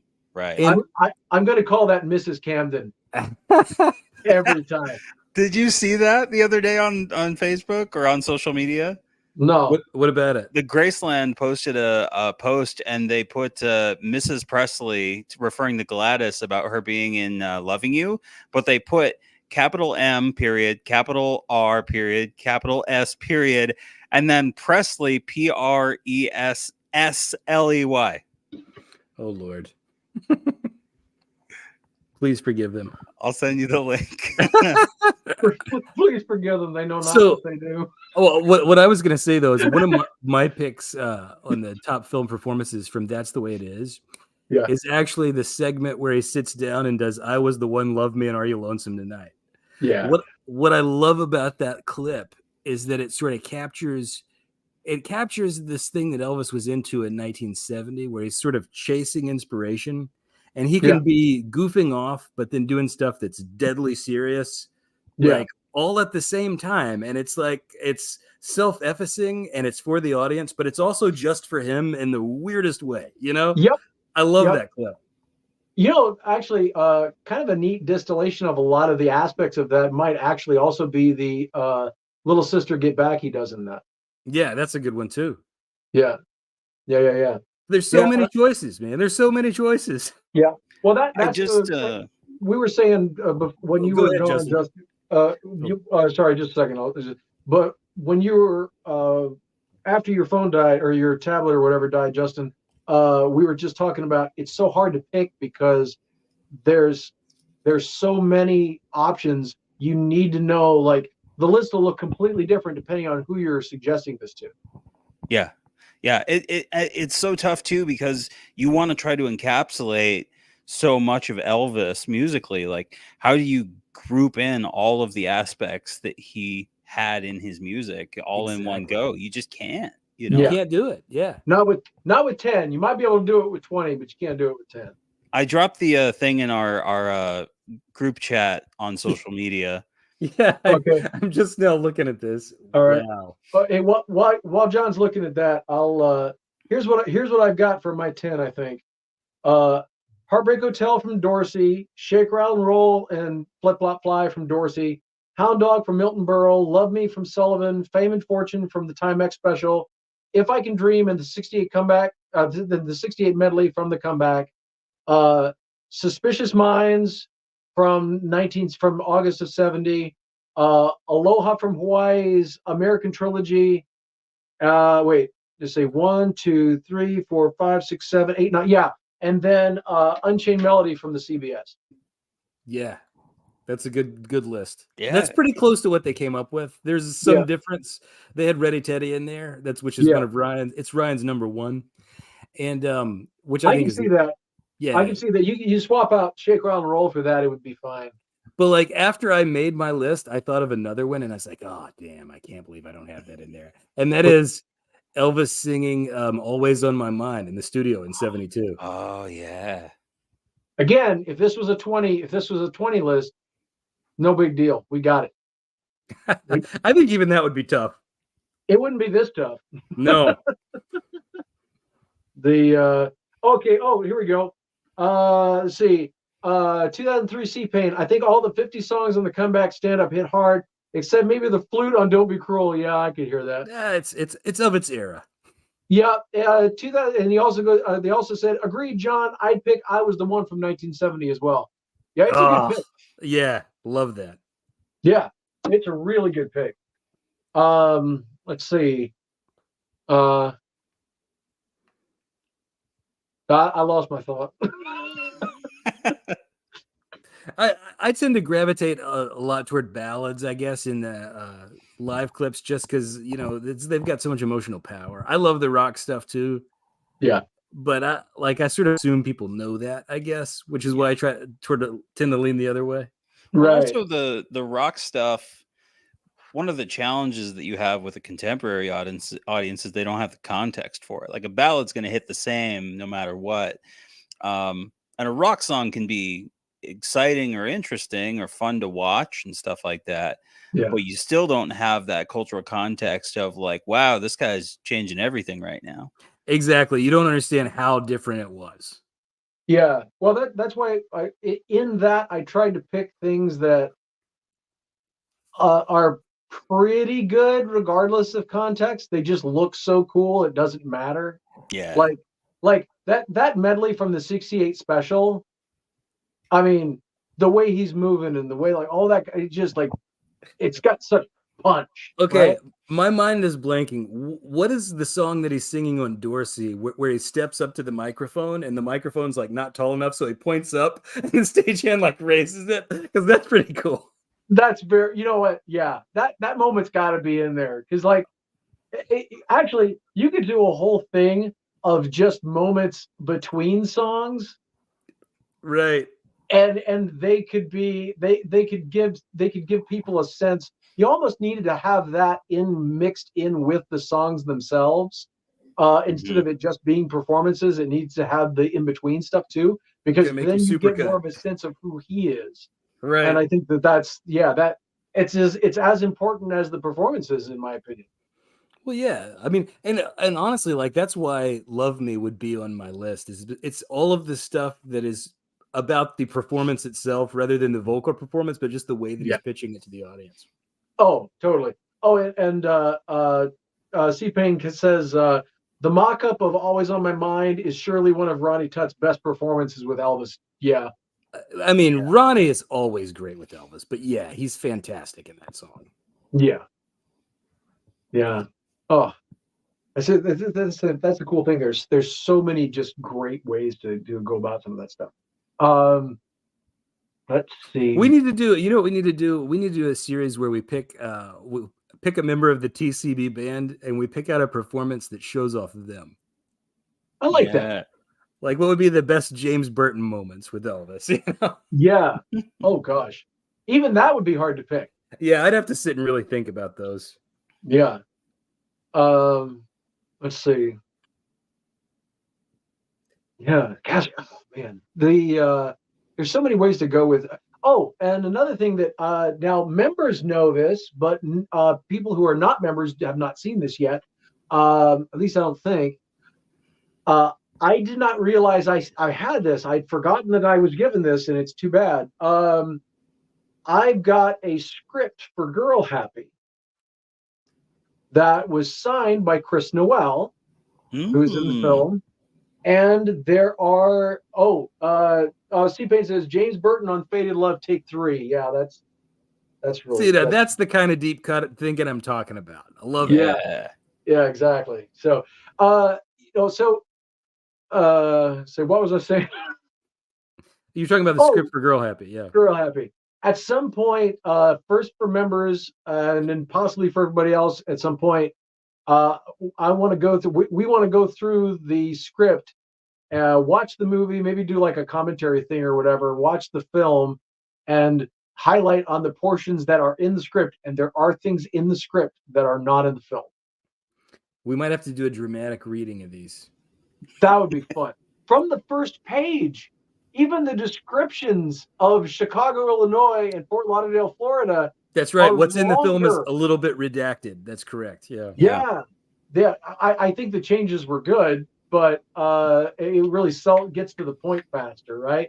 But it's interesting. Like, yeah, I got such a kick out of it. It was like for those of you that don't know, like I was moving all of the rest of the Elvis books over to the EAP Society studio, because John and I would be thinking about what we wanted to record, and then there was shoot, we need this such a thing, and we're like, crap, that's over at our place. So John and I had to drive back across town, and so we're like, okay, no, all the Elvis stuff needs to be in one location. So we finally got all of this stuff moved over. And as I was going through that, I found the script. And it was signed to me in the 90s by Chris Noel. That's very cool.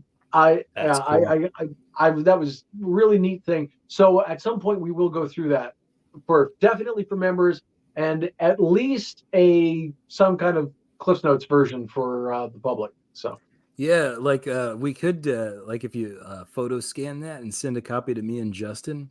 Yeah, we could do readings that we upload just as audio. You can read Elvis's part. I want to read Gary Crosby's part, and then Justin, you can be Jimmy Hawkins. Yeah. The anniversary of the filming of Girl Happy is this summer. That's right. That's a good idea. Yeah. Be a radio show or something. We did you missed that, Jamie, when we did the clam bake review. I hated this. I'm so sorry. No, it's all good. No, but we did some live readings of some scenes, some vignettes from Clam Bake. That's glorious. Actually, I tell you, I think the most fun role to read in Girl Happy would be the nerd guy, BVD. Yeah. Was it Brentwood von Derkenfeld, something like that? Yeah. Oh, and C-Pain said, I'm glad y'all give Girl Happy so much love. One of the most enjoyable of the movies. Oh, yeah. That's one of my absolute favorite Elvis movies. Yeah. It's probably John's favorite. It's probably Rhonda's favorite. No, it's definitely Rhonda's favorite. She'll probably want to read Shelley's part. Shelley Fabare's part. Absolutely. And yeah, mine is Follow That Dream, but I love Girl Happy. So Follow That Dream, also good. Yeah. I asked Donna Lewis what her favorite Elvis movie was when I saw her the other day. Oh, that's Change cool. of Habit. Oh, that's cool. That's a great pick. That's mine. Yeah. That's mine. Wow. Yeah. It's a good movie. Cool. And obviously, like, I haven't progressed further in releasing episodes of Blue Suede Reviews since finishing the one for Girl Happy, which is a thing that our Patreon backers get. But the Blue Suede review for Girl Happy was almost like 3 hours long, so I've deep dived that. But I like it. And, my ultimate conclusion is, like, it's good fun. Like, yeah, it's good stuff. Here's something cool. Kristen just said, "Did you get Shelley Fabares to play her part?" That would be amazing. That would be amazing. Okay, here's the thing. Kristen, if we could maybe get a cast together, maybe, just maybe, we send the script out, maybe we do a live read on Otherworldly Fundraising of the movie, or at least pieces of it, big pieces of the movie, and do that as a fundraiser for Otherworldly Fundraising. And if we could get Shelley Fabre to come and read her part, that would be amazing. I don't think Shelley would want to hang out with us. I would be, too much of an awestruck fan. She would think we were. I mean, she might like you, Jamie, but she would think I was an idiot. Kristen says we'll talk about that. That'd be cool. So yeah, hey, we need to do it now, just so we can, so John can just be the entire stream, like. I'm too much a fan.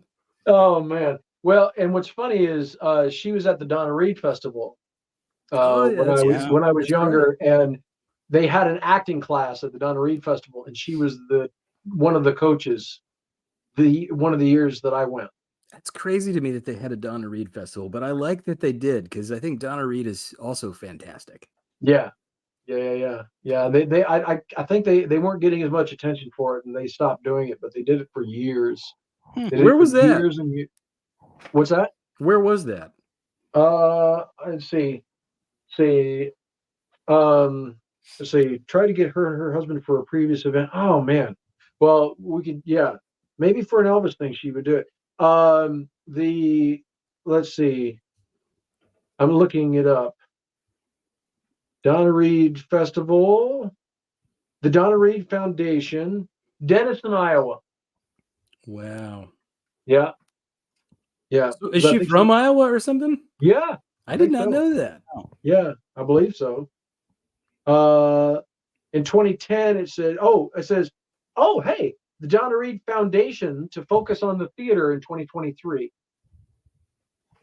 So, yeah, see, 2023 will be the year of the Donna Reed Theater, according to presentation by Donna Reed. You know what? I need to get a hold of them for a few things, but that's a great idea for some of this. No doubt.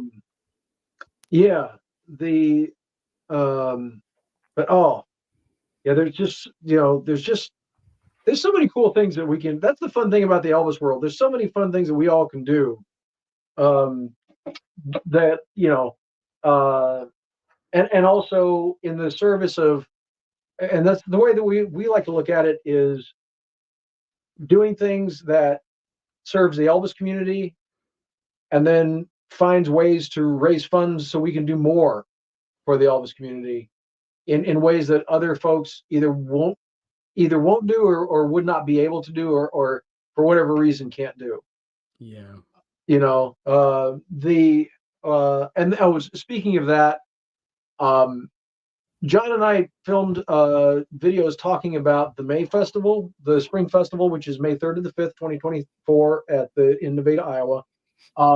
We also filmed a video talking about a fundraiser that we're going to do, which is a lot of my albums and different things like that, with the funds going to support what we're doing with the EAP Society. And if it seems like I'm doing a whole lot of different things to raise funds for these things, I hope it doesn't seem like overkill, but getting the announcement for the Blue Hawaii sessions kind of lit a fire under my butt in realizing that there are things that won't happen if we don't push. And and it just kind of made me, I don't want to say desperate's not the word, but determined to do what we need to do to make some of these changes. And the fastest way to do some of that stuff is through fundraising and all that kind of stuff. And so if you see a lot of videos talking about things that we're selling and things that we're doing, please understand that we're doing that because we're trying to get to our goals faster. And it's not a desperation thing, it's a determination thing, because it's very important. And also we're going to be doing more things with Otherworldly Fundraising as well, because I really enjoy being a part of this, and I'm really glad that you guys got to kind of sort of meet everybody. Yeah. I'm looking forward to, I'm looking forward to having you guys involved in some other things with it too. As you can, whatever down the road. But it's such the Elvis world and the fandom worlds are such beautiful communities, and they have so much in common. And I think it's really what we can all do is incredible. The more we just work at it and are determined to build, it's going to be amazing. But it takes time, and it takes funding, and that's why if you see me doing just like all kinds of crazy stuff, that you're like, well, what is up with this weirdo? The reason is because I want to get there faster, and so I'm kind of doing. You're going to see a lot of stuff on the EAP Society as we push toward those things, because it's important to me, and it's important to John too, but I don't want anybody to get the wrong impression with that stuff when I start bombarding the channel with it. It is all in the interest of making sure that Elvis history is not lost to history. I love the way you work that in there, man. That's just great. I got to thinking about some of this stuff. Justin, one of the things that we have not had a chance to show the people that we're going to talk about on the channel with you. We filmed this in May. We still have not aired it yet. As we talk about Elvis games. Yeah. I found another one. Okay. There's a couple more that I'm aware of. There's one called Search for the King. Les Manley in the Search for the King. Yep. I've got it on GOG. Yep. I have the 3.5-inch floppy disks. Oh, nice. And they were in with a bunch of other CDs and stuff. But as things get a little more solid for time and things with the channel and all the stuff we want to do, I want to learn Game Maker. I think it would be amazing if we could find a way to make some online Elvis games. Honestly, that would be badass. Yeah. I want to make a Turtles in Time style beat 'em up. So you got Elvis, Red, Sonny. You got to have Lamar because reasons. And well, he's got special powers. He does have special powers. Let's see.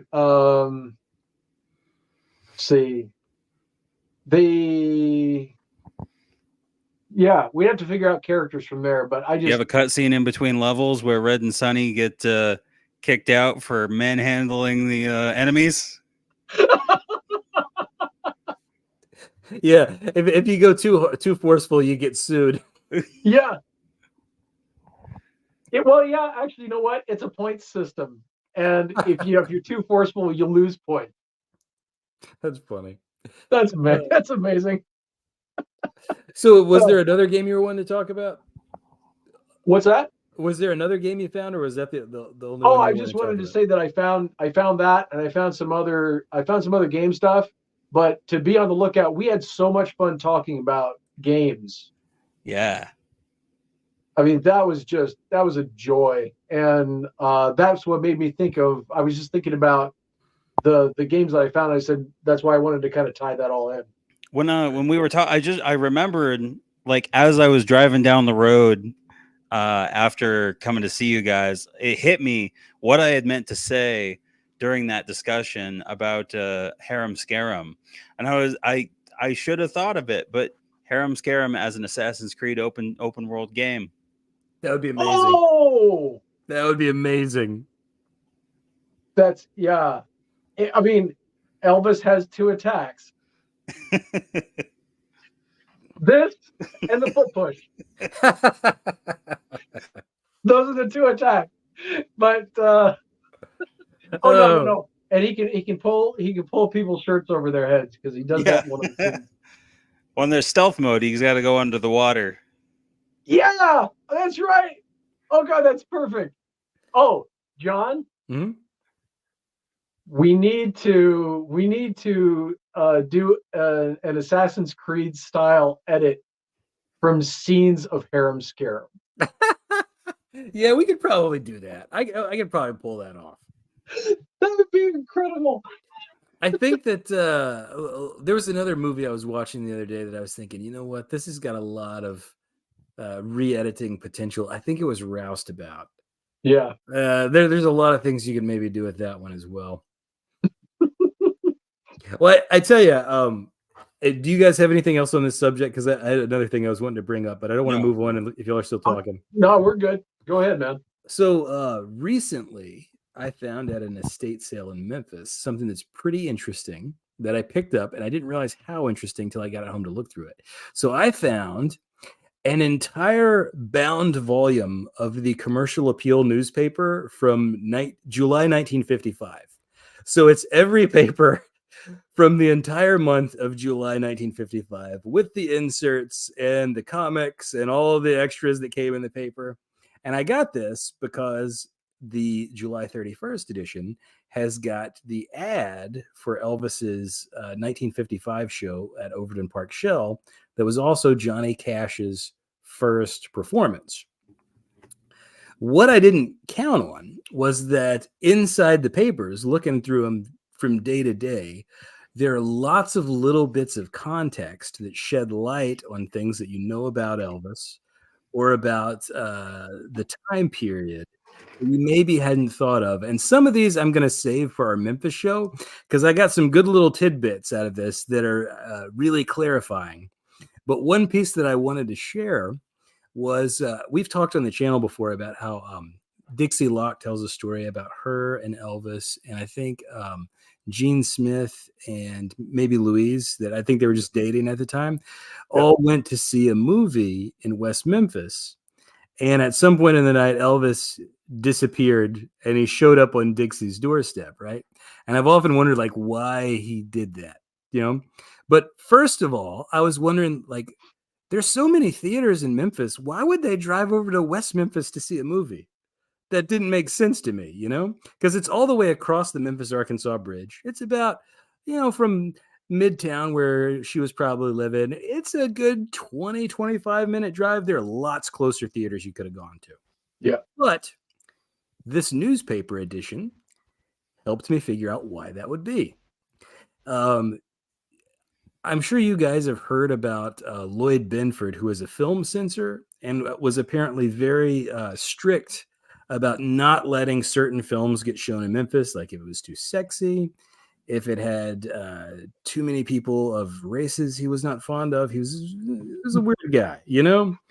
But a lot of stuff could not be shown in Memphis, and the West Memphis Movie Theater advertised in the Memphis papers the movies with the big banner, "Banned in Memphis" across the top. So probably the reason they were driving across the bridge was to see something they couldn't see in Memphis. Yep. I love that. Yeah, interesting little bit of context, I thought. And this is why it's important to have all of the pieces of context when it comes to information. And this is why, for those of you that kind of wonder, but I don't think anybody wonders why we get on about not editing sessions and things like that. I can turn any conversation back around to that. But the like when it comes to stuff like this, if the only thing that we had were the pieces of a newspaper that talked about Elvis, if you didn't have the whole paper, we wouldn't have seen that. John wouldn't have found that. Exactly. I just stumbled upon it and I was like, oh, so that's why they were going to West Memphis. Yeah.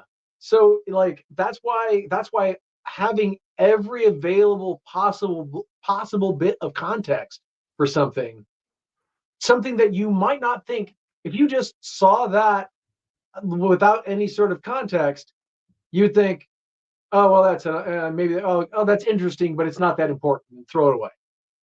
And if that's thrown away, if that information is lost or isn't known by the public, then you don't put those two things together. So then you don't understand why Elvis, and you might question that it ever happened because you wouldn't know why Elvis and Dixie and them would have gone across to West Memphis.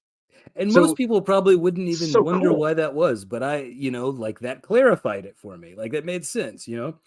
And I've got another clue that I picked up in this volume that I'm saving for the show, but it's even better than that one. Nice. That's cool. What a tease. Yeah.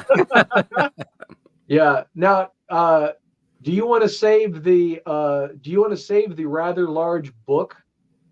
Yes. I'm saving that for the show as well. We got Good. some really interesting things that are going to be on this Memphis episode. At least I think they're really interesting. I hope everybody else does too. Yeah. But yeah, it's and we want to find a way, because we've been talking about the Elvis Index, which is a database that we as an EAP society all together are going to be slowly putting together. And one of the things that has to do with something that John's talking about, and I'm not going to say anything else about it because it's going to, but this will be for members. And it's going to be freaking cool. It's going to take time, but it's going to be freaking cool. You will get context on Elvis's time, Elvis's early Memphis, the early Sun life and stuff, some of that, in ways that I don't think I would have thought possible until John unearthed some of these things. So it's gonna be cool. I am super pumped about that. Yeah, I hope we can live up to the hype, man. We're really building this up. But yeah, I think we got some interesting stuff. I know we can. Just on the well, we'll talk after. But I know we can, because just if we could put just so people know, they'd have a greater sense of where things are, where things were at the time, where Elvis was, where everybody, the locations of some of this stuff and things, and that's all the further I'm going to say about it. We can build context on a level that wouldn't be possible without some of the very vital pieces of information that John has been able to get a hold of. Yeah. It's I talk about how much I love Memphis music a lot. I feel like maybe I don't talk about it enough, but it's a fascinating story. It is something that I feel blessed to have grown up close to Memphis, because it's part of there's such a rich musical history in that city, and it has informed who Elvis became and what he was able to do in, I think, very important ways. Yep, exactly. Yeah, and the one interesting bit of Memphis music history that also has to do with Iowa. Oh yeah. So you guys know, if you watch the channel, that I'm also sort of trying to find all of the gospel influences of Elvis. And today I picked up some 78 RPM records that are by the Blackwood Brothers Quartet on the Blackwood Brothers Records label. They had their own label, and they self-published some 78s. These are the really hard ones to find. They're hard to find because they were sold at shows initially, and people don't see them as having a lot of value. They're not like super valuable records, but there's also not many of them out there. So like, if you can find them, you can find them cheap, but you usually don't find them. Well, anyway, I found a stack of these today. Was super excited. And I noticed that the labels say Shenandoah, Iowa at the bottom. And I was thinking, the Blackwood Brothers are a Memphis group. What the heck does this label say Shenandoah, Iowa for, right? Well, it turns out at this time, which I think is from the mid 40s to the early 50s, they had a contract to broadcast from a radio station in Iowa. And apparently that station was sort of instrumental in getting those self-published records recorded and published for them. Whoa. So interesting Iowa connection. Yeah. Too cool. That's the thing. Music is interconnected in ways that I don't think, especially, I mean, those of us who I don't think anybody really understands just how interconnected music is. Like in society, like music in society, and the way things sort of cross pollinate, and the way things kind of influence and inspire other things. And it's so cool. The more you gain, the more information you gain about that, the more insight you see on this. It's just, man, it's one of those things where I just kind of, I mean, I want to save as much Elvis history as possible, but I kind of want to save like all of it, period. because because you never know. Just because you never know what you're going to see, that's going to be something that is important to something else that you're looking at. It's true. Right. Like, so much history is lost to history, and then there's people like us who come and dig up some of it, Yeah, and it would be nice. Like, I would love to find all of these Blackwood Brothers records just so that I can have a copy digitally to listen to if it winds up being important at some point in the future, exactly. Yeah, yeah. And just because it's something that it's something that they took the time to make these things. I mean, they are pieces of history, and I think that they're fascinating and neat. Just like, well, on Elvis radio on the way back, because like I said, we just got back this afternoon from going to Omaha, and what we heard, they played on Elvis radio songs from Elvis's record collection. Yeah.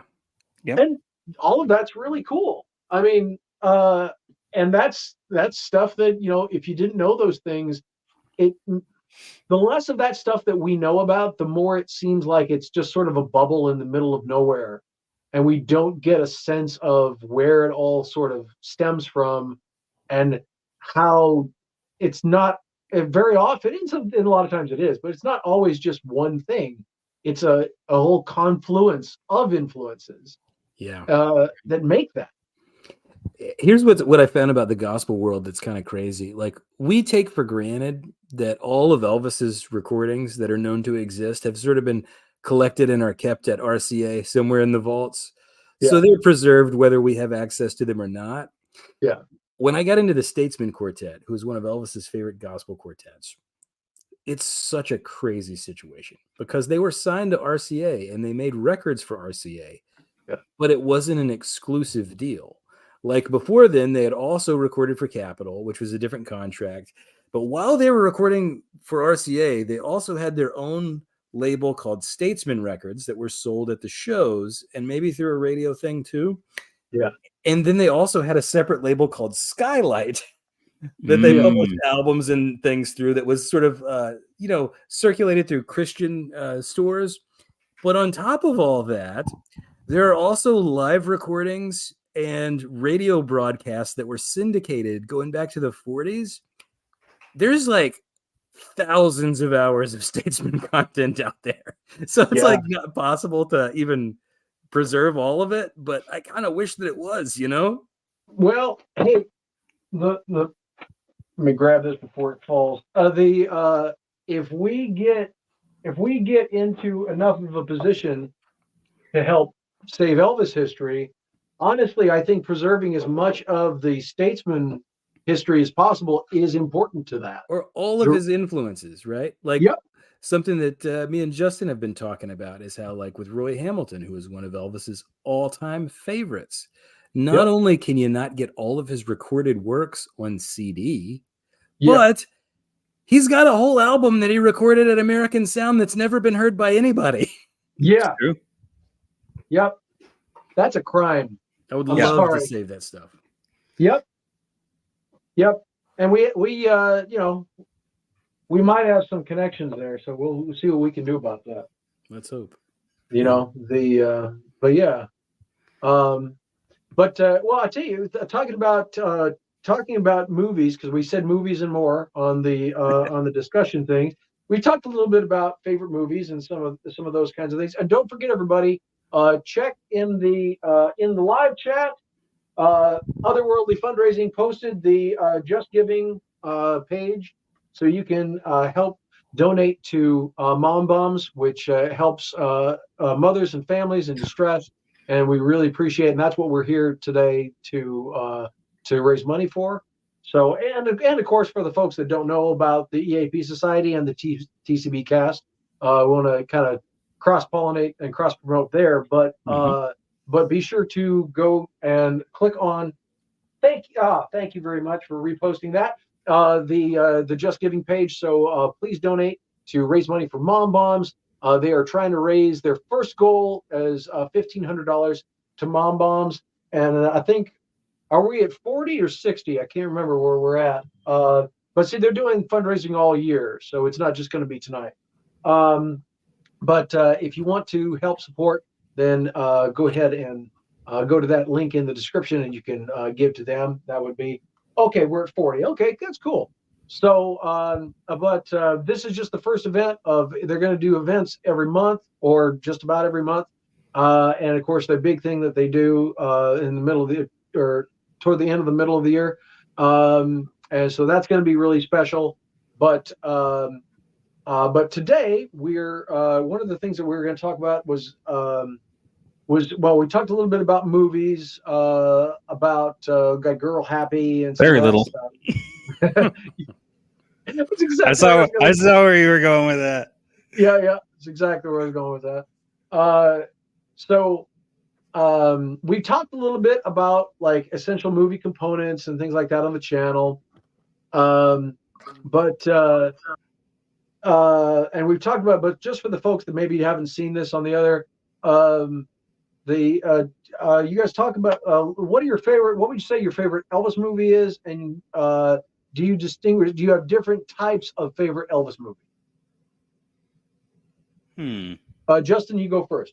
Yeah. One of my favorite types of Elvis movies. Well, what's your favorite Elvis movie? And then, because John has a favorite Elvis movie, and then he has a favorite movie with Elvis in it. Yeah. Like that's what I mean. That's what I mean by that. So do you have that distinction as well? And let us know what that is. Yeah, I think so. I think obviously I mentioned earlier, Change of Habit is probably my favorite, just personal taste. And then probably my favorite movie that Elvis happens to be in is probably it goes back and forth, but like it just depends on the day. But I really like Follow That Dream. You know, in terms of like movies that work as movies that happen to star Elvis, Follow That Dream and King Creole are probably the two for me. But personal taste wise, like Kid Galahad has jumped up there alongside Change of Habit for me in terms of personal taste. Cool. Very cool. Both great choices. So my favorite movie that Elvis is in is Flaming Star. I think it's a phenomenal Western by Don Siegel. That is one of the rare instances where Elvis got to work with a really talented director when they were in the prime of their career. And you get to see just what a good and sensitive actor he could be in that movie. My favorite Elvis movie, I'm going to say Girl Happy, just because that's we've talked about how much I love that, but I could also go with Viva Las Vegas. I could also go with Loving You. There's a lot of them that I like. Hell, Clam Bake's a lot of fun. It is. Yeah. It is a lot of fun. We've got how many hours of TCB Cast gotten out of that? I'm trying to remember now. Hey, we did 4 just this last episode. 4 plus 5 the previous year. 9. We got 9 hours out of Clam Bake. Oh man.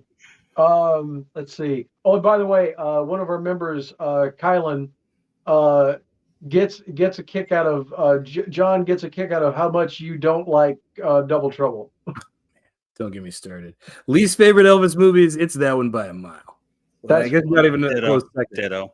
Yeah. Along those same lines, we were talking about like favorite Elvis performances and things like that. But like John and I have actually talked about this privately, and I think Gurdeep as well, about nailing you down about, do you even have least favorite Elvis songs? I don't know.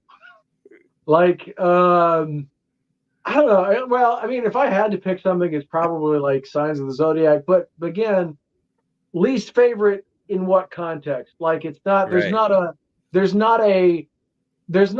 I don't want to hear that level least favorite. Right. Like that doesn't exist. Like I can enjoy, you know, I like Dominic just for the pure cheese level. Like when we would do the song in Memphis, and I would do the "There be no grass growing under my feet." Listen, Dominic, you know, because grass doesn't rhyme with feet, so we would kind of do that. Um, yeah, I don't really. Okay, let's see. C-Pain, I always think Live a Little, Love a Little is great. It's mainly just the first half that's great. Double Trouble is difficult to watch. I agree there, John, is what C-Pain says. And they also said, I have some least favorites.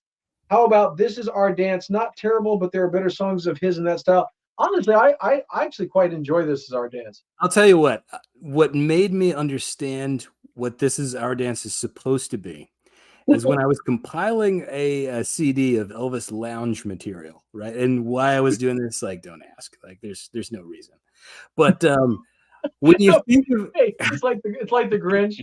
Please don't ask. No one quite knows the reason. it's exactly like that.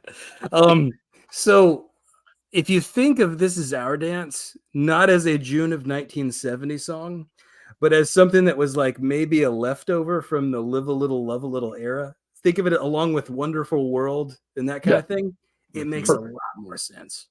Yeah.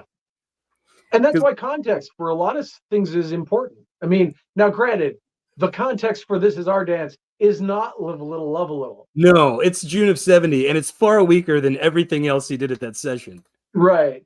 But I mean, I always love that song.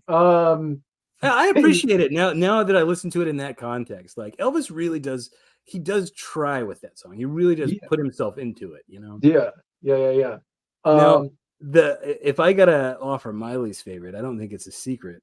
And it's not, now I'm gonna say this is not a least favorite because Elvis does not successfully communicate what he was feeling. As I always say, Elvis was like impossibly, like it was impossible for him to be emotionally dishonest. Yeah. And the reason that I don't enjoy this song is because he so successfully communicates how bored he is when he sings Three Corn Patches. I feel the boredom so powerfully. I gotta hit skip. See, the thing is because this kind of goes back to like I said, my perspective. I always look at it from the inside out. I always look at it from, you know, that kind of thing, and so I enjoy. This is a weird thing.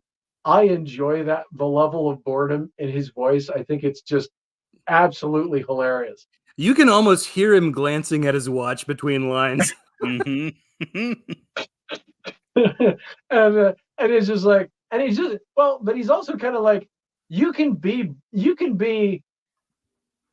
working through something and be absolutely bored, but still have like enjoy your own boredom. And I kind of think that's where he's at with this.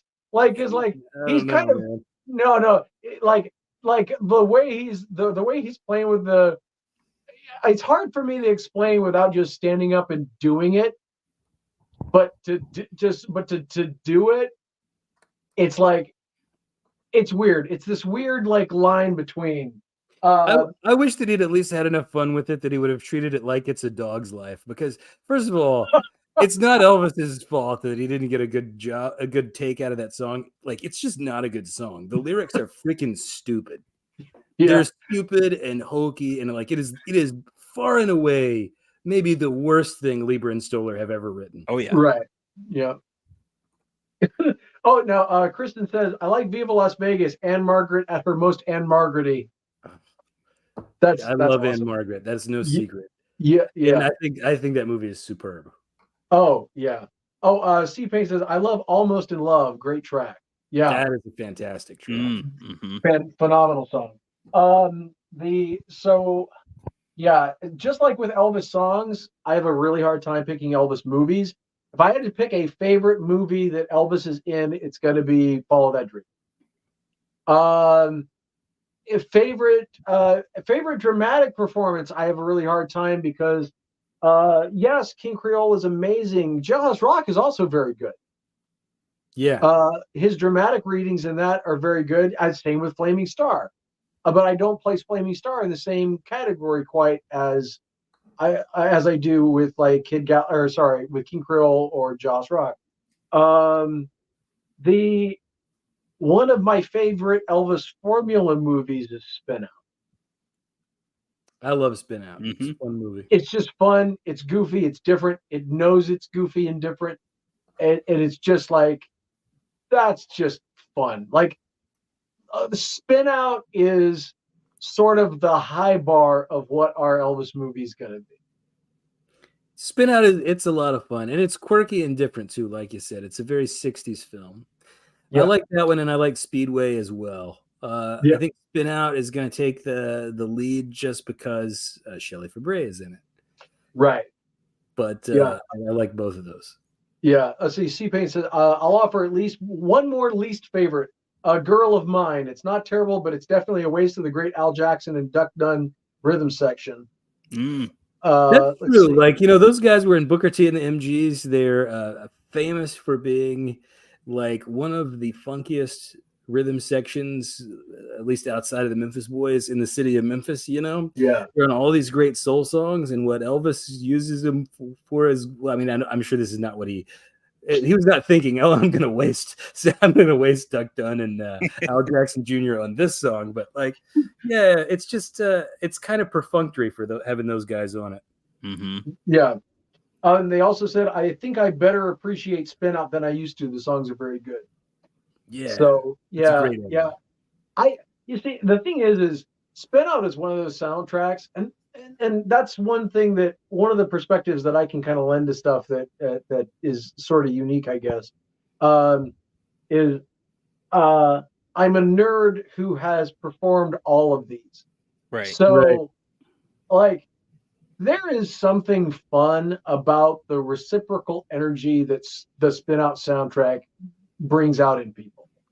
Like, people just enjoy that stuff. Same thing with the Girl Happy soundtrack.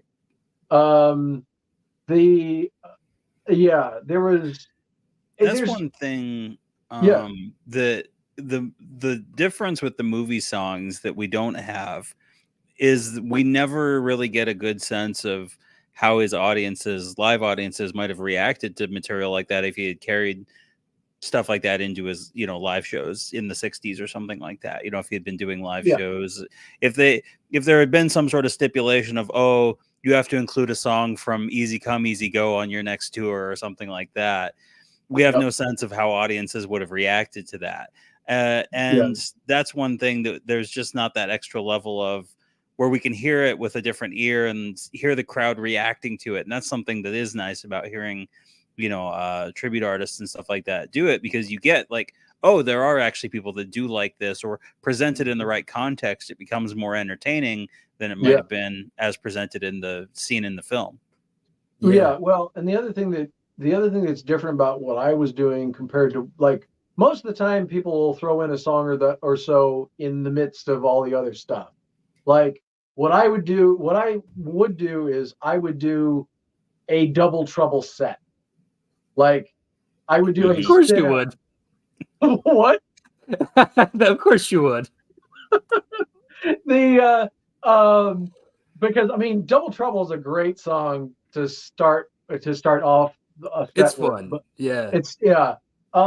But like Spin Out, there would be a lot of times when they'd want like a few segments of material, and they'd want like maybe 30 minutes a pop or something like that, and they want 3 of them or something like that.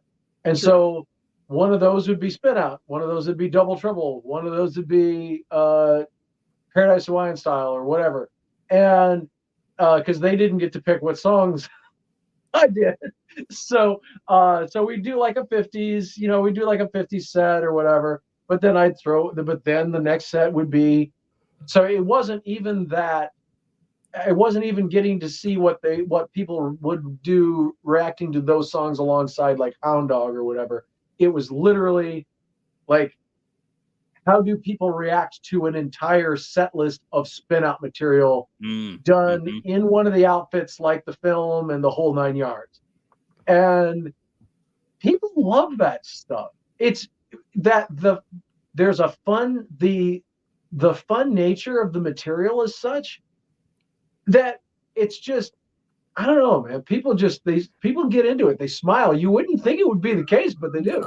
There's a lot to enjoy in those songs, though. I've talked about it on the channel before, but I think it bears repeating. About one of the things that I love about the theme song for Paradise Hawaiian Style is that is the epitome of a professional performance. It's like, imagine that Elvis is a cruise ship singer on the last day of like a month-long cruise. And he is just like, he's through with this song. Like, there's nothing in it for him, but he's got all of these little nuances that he's built into the performance. And by God, he's going to give it to you in the most professional way possible. And like, that has a charm to it, you know? It does. Yep, it does. Along those lines, when Beck and I did the last least favorite Elvis songs episode, I had forgotten on the previous 2 attempts that we had done, Gurdeep and I had done on TCB Cast, I had completely forgotten that Drums of the Islands existed. Because it would have been on my list the previous 2 times if I had remembered it, but I hadn't listened to it in years. And when I was doing the episode, I didn't even listen to it for the episode. Like, just in prep, and I was just joking with Beck. I was like, I couldn't even tell you what the ending of the song sounds like now. It just kind of ends. Imagine it as a medley. It goes from Drums of the Islands to Thanks to the Rolling Sea, from Girls, Girls, Girls. Right. Now, see, that would actually be interesting, though. Like, to do a medley of those types of, like, God, like the sea themed Elvis movie songs or stuff like that. Oh yeah, that's actually, like, there's enough of them. You could do a whole album of that, probably. Oh, absolutely. You know, well, hey, it was half of Postcards from Elvis.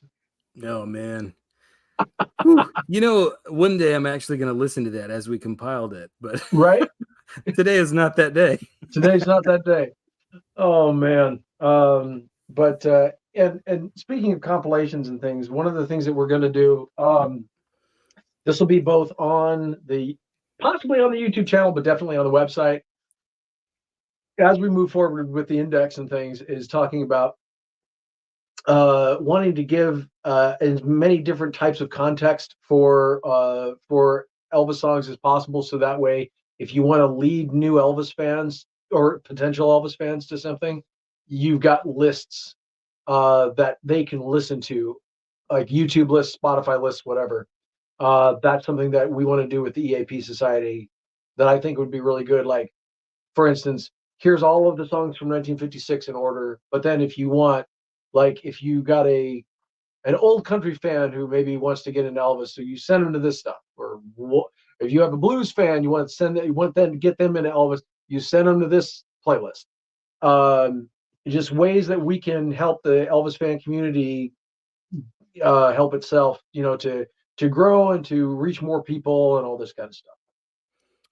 That's a good idea. We need to divvy up these list making responsibilities. Yeah. Oh, definitely. Yeah. Because I'll take the blues one. I think I can do a pretty good job with that. Oh, heck yeah. Absolutely. Yeah. Justin, if you want to take a crack at the country one, man, it's oh man, I actually already built the playlist for our the country music series that we did on Spotify and YouTube. Okay. And it's the first time I've ever done that for one of our like series or episodes or things like that. I'll send it to you so you can look over like everything that it has on there, because you'll be like, there's so much music. It's a ridiculous amount. I think it's over like 24 hours worth of music. Wow. So, all right. Are you a compiler by nature, Justin?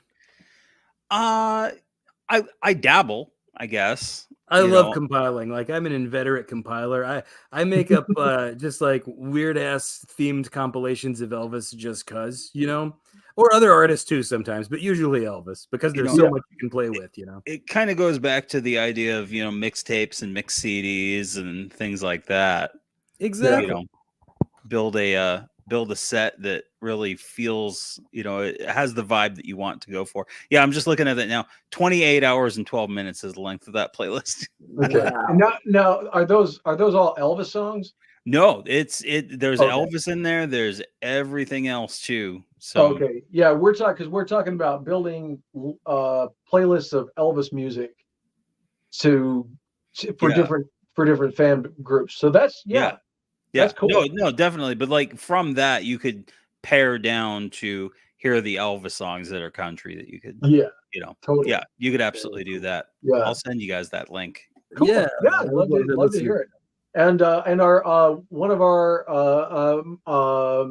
Mark, one of our EAP Society members, actually had started building an Elvis lyrics database, Oh, cool. Mm, and so they're donating. They yeah, he said he'd be willing to donate that for the page as yeah, well, for the Elvis Index site. And has it, there's so much really, there's so many different ways and things that are good for fans to have like an easy resource. There are a lot of really good resources now. I don't want to discredit anybody that's doing that stuff already. I just kind of like, I like the idea of, um, I think our approach is different enough to make it interesting. Yeah, I agree. Yeah. Just so, and especially to make it accessible for new fans. I think that's really important because if we want, uh, and that's one of the reasons why, we don't get into bashing new artists or any of that stuff because, uh, yeah, we're biased. We think Elvis is the best. I mean, we have a whole channel. I would imagine it would be kind of weird if we didn't. Uh, but uh, but we're not gonna we're not gonna yuck somebody else's yum to because we know Elvis is awesome. Yeah, We're gonna spend time making sure that everybody understands that it doesn't. If you like whoever you like, that's cool. As long as you like Elvis too, we're good with you. not too long ago, Justin sent me a quote that was in, I think, Priscilla's book. Elvis and Me. Yeah, I Yeah. found this quote. Yeah. Let me just pull. Did you pull it up in our chat here? Do you? No, I haven't yet. I was going to ask if you had it handy. Yeah, I'll pull it up while you talk. So yeah, like we try really hard not to be dismissive of, or to, I guess, criticize other artists, especially not without understanding them. Yeah. Because we think that Elvis, went out of his way to be complimentary to other artists when he could. I hate to And criticize another performer. exactly, and along those lines, like Priscilla had I thought, a very good observation about Elvis's Yeah, nature. here it is. Here it is. She writes, quote, one of Elvis's outstanding attributes was his conviction that there was room for anyone with talent in the entertainment field. In my experience, only a few stars are this generous. Greed, insecurity, jealousy, and ego usually keep celebrities from supporting one another, end quote. Yeah, Absolutely true. and to expand on that, it's everybody's idea of what talented means, because you get a lot of people who are like, well, that they're just not talented. It's subjective. Like what everybody gets a kick out of is very subjective, and if those folks are if somebody is giving Elvis music a chance because of another artist, I think that they need to for the community to be as welcome, for the fan community, I'll learn to talk eventually. For the fan community to be as welcoming as possible, I think is extremely important, especially since Elvis is not in the media quite as much as he used to be, Mm-hmm. in the way that he used to be. And so, the more welcoming we can all be as a community, that will keep the community growing, and it also makes those folks listen to the community and not just maybe the places or the heads of power in the fandom. Like, because you want folks to listen to fans when they say, "Oh, hey, you should check this out. You should check this out. This is the like whether it's Elvis Radio or whatever, doesn't talk about this too much. You should check this out. This is really, really good. You don't miss out on this."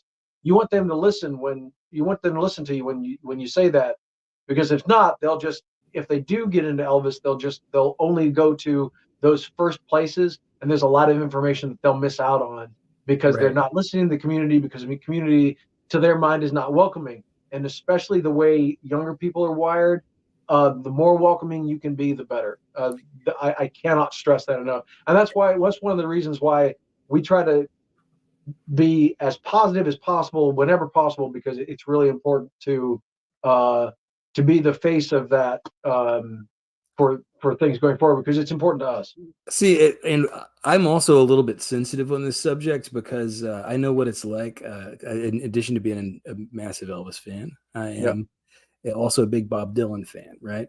And I'm used to people like not really getting Bob, and they're usually I have had so many people say, "Oh, Bob, well, he couldn't really sing, could he?" Or they talk about how like it's all about the words. I actually think Bob is a fantastic singer, but I don't think that singing is about being like gifted a voice like Caruso. It's about learning how to use what you've got, express The bus boy.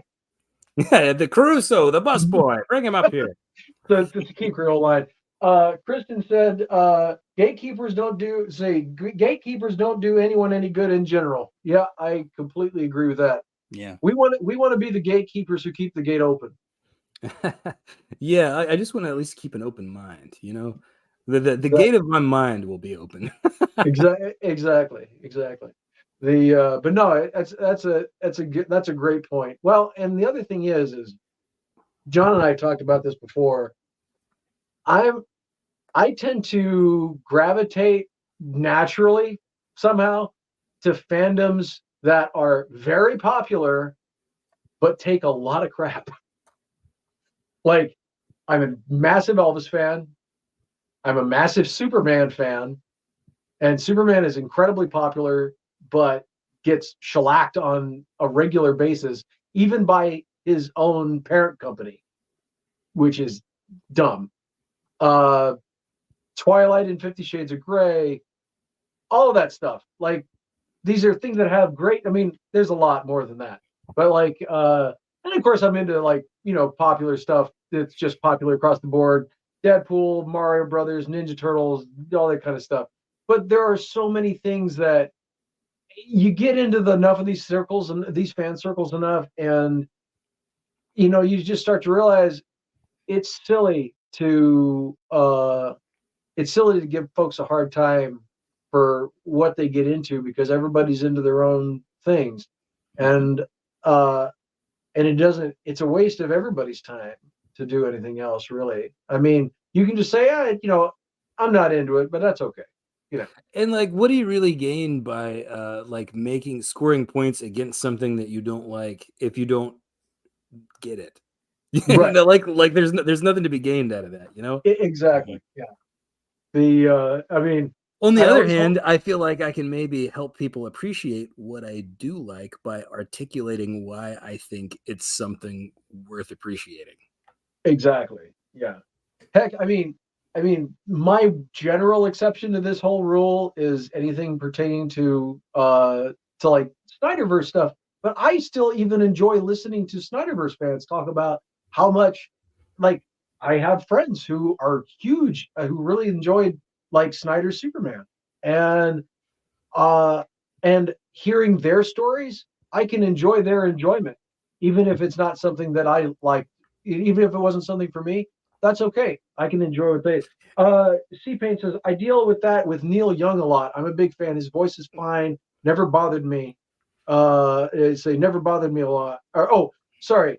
I deal with that with Neil Young a lot. Okay. Yeah. And I'm a like big fan. Neil. Yeah. Oh, Neil Young is awesome. So, yeah. And the only reason I mention the other stuff is just, even if it's just to give you an example of, even if there's something that we're not necessarily into, we try to at least leave space so that way the people who are into those things feel like they can hang. It's still okay. Like, it's not, I can have intense debates about decisions of certain things. Right. But see, here's the thing. That's it. I feel like the Snyderverse stuff is a little bit different because that's like not only something you're not into, but it's kind of an attack on something that you are into. Right. It's kind of like the JRM performance in the CBS special or miniseries. Okay, I'm gonna take exception with that. Anyway, But yes, so we're not going to do that on this channel because we're going to keep that stuff positive. And again, and like I said, even with all of that, with the Snyderverse, I want to be very clear that I will listen to what people say when they enjoy it, because I will have debates about those stuff because I want to understand. And I, with all of these kind of things, I think my whole thing in life is I hate for anything to be misunderstood. Yeah. Things can be disagreed on, but the misunderstandings is something that I think is one thing that holds the world back. You're just a soul whose intentions are good. Dun, dun, dun, dun, dun. Anyway, but and I will say, and I try to go into everything with the idea of what can I take from this that I enjoy, and speaking back into that, there are aspects of things with the Snyderverse that I very much did enjoy. So so it just kind of depends, those things may have had nothing at all to do with Superman, but that's okay. Everybody's got their own bag, and they. So if we leave space for each other and even disagreeing on things, we can just enjoy each other's enjoyment of something. That's the whole meaning of life, man. It's yeah. Yeah. Well, anyway, that's something. Pardon. Go ahead. That's something that I have learned to appreciate and learned how to do over the last several years, is just the importance of listening to other people's perspectives on things, and I think I've seen enough in other parts of the community over the years, of the many years that I've been part of the Elvis community now, where there's not a lot of listening going on in some of those corners, and and oftentimes the things that people are actually saying that they don't like about Elvis are actually about something else altogether. Yeah. And it's important to listen to those things, because if you immediately jump on the attack and the offense, you miss what they're actually saying. Right. Yeah. So. Well, because if you can speak to what they're actually saying, then you can potentially answer them with a greater sense of understanding. So that way they feel like you've understood them, maybe in better ways than they understood themselves. Yeah. At least on that point. Yeah. And then you can speak to that stuff. And that's something I've definitely come across with several fandoms, Elvis included. Superman is another one of those. Because, there are people that just, oh, Superman's boring. Oh, Superman's this, Superman's that, but it's all about getting to the root of where people are coming from. And then the more you kind of explain yourself and, oh, well, this is my thing, I'm into the, kind of thing. It's amazing what you can do. And if we do that, and that's one of the things that we want to try to build as a community with EAP Society. I know Kristen wants to do is doing that with Otherworldly Fundraising as well. It's as inclusive as humanly possible, but with the idea that we can understand each other, so that, like I said, even if it's not something that we agree on, we understand that it's because we come from different, because the perspectives are different enough and the tastes are different enough that it's. And I'll tell you, Justin, to sort of piggyback on the point that you made about listening to people, even if even if you don't necessarily agree with them. Yeah. I think one of the things that sort of forged our experiences as Elvis fans was being on certain message boards where a certain perspective is almost enforced, like Gestapo style, on the rest of the body politic. And whatever could you mean, John? And if you don't keep the conversation open to different perspectives and new things to say, then eventually it just gets stale and everybody wants to leave. Yeah. Yep. Someone once said something along these same lines. If I could see you through my eyes instead of your ego, I believe you'd be surprised to see that you've been blind. There you go. Yeah. He said you never stood in that man's shoes or saw things through his eyes. Or stood lost with helpless hands while a heart inside you died. With that, I think I'm going to tap out, guys. This has been a ton of fun. Absolutely. Thanks so much for joining us, Justin. Yeah, this has been great. And good luck with the fundraising. Hopefully this has gone well. And it was a thrill to get to sit down and talk with you guys, as always. As always, man. Love having you. Yeah. So everybody at Otherworldly Fundraising, that is Justin Gosman from the TCB Cast. So definitely check out the TCB Cast. It is on it's on YouTube, it's on Spotify, and all the places the podcast can be reached at and listened to. So definitely check that out. John and I have been on episodes. We'll be on more, and we love working together. And Justin will be on next week's episode of the EAP Society too. So yay! All right, have a good night, guys. You too. Good night, Justin. Bye. Always a joy. Yeah, always fun to have Justin on. Definitely. And but yeah, so we've had a few people ask if we think there's anything coming down the not in the YouTube not in the YouTube thing, but we had people ask if there's anything that we think should be done for the 70th anniversaries or the anniversaries of anything that's coming. What would you like to see? Because we've had, obviously, a reprint of The Boy from Tupelo would be amazing. Yeah, that was going to be my number one. We talked about that on our New Year's Eve episode, I think. Yep, we did. And is there, if they didn't do that, what is there anything else that you would like to see, like a dream project sort of thing for the Sun years? Well, particularly since we're kind of riding a wave after the Luhrmann film, you got to do something about the Sun years. You got to do something, like maybe bring Elvis at Sun back out so that it's just available in a nice single disc fashion or something. I'm sure they're going to have some sort of thing streaming wise, but maybe hell, man, I would love to have it on vinyl again, Yeah. Well, maybe they could do like a collector's box set that sort of replicates the original singles like they've done in the past, Mm-hmm. I think it'd be kind of cool if they did, like, if they made, they're making those animated music videos for a while. Yeah. I think it would be kind of cool if the day of the 70th anniversary for when those came out, the day of the 70th anniversary when those things come out, have a video for each song or something like that. Yeah. Release on YouTube and whatever else. And so it's almost like a digital re-release of the single with video set to it. That would be pretty cool. Yeah. Maybe with some like home movie shot footage of Elvis from back then, maybe the Magnolia Gardens or whatever.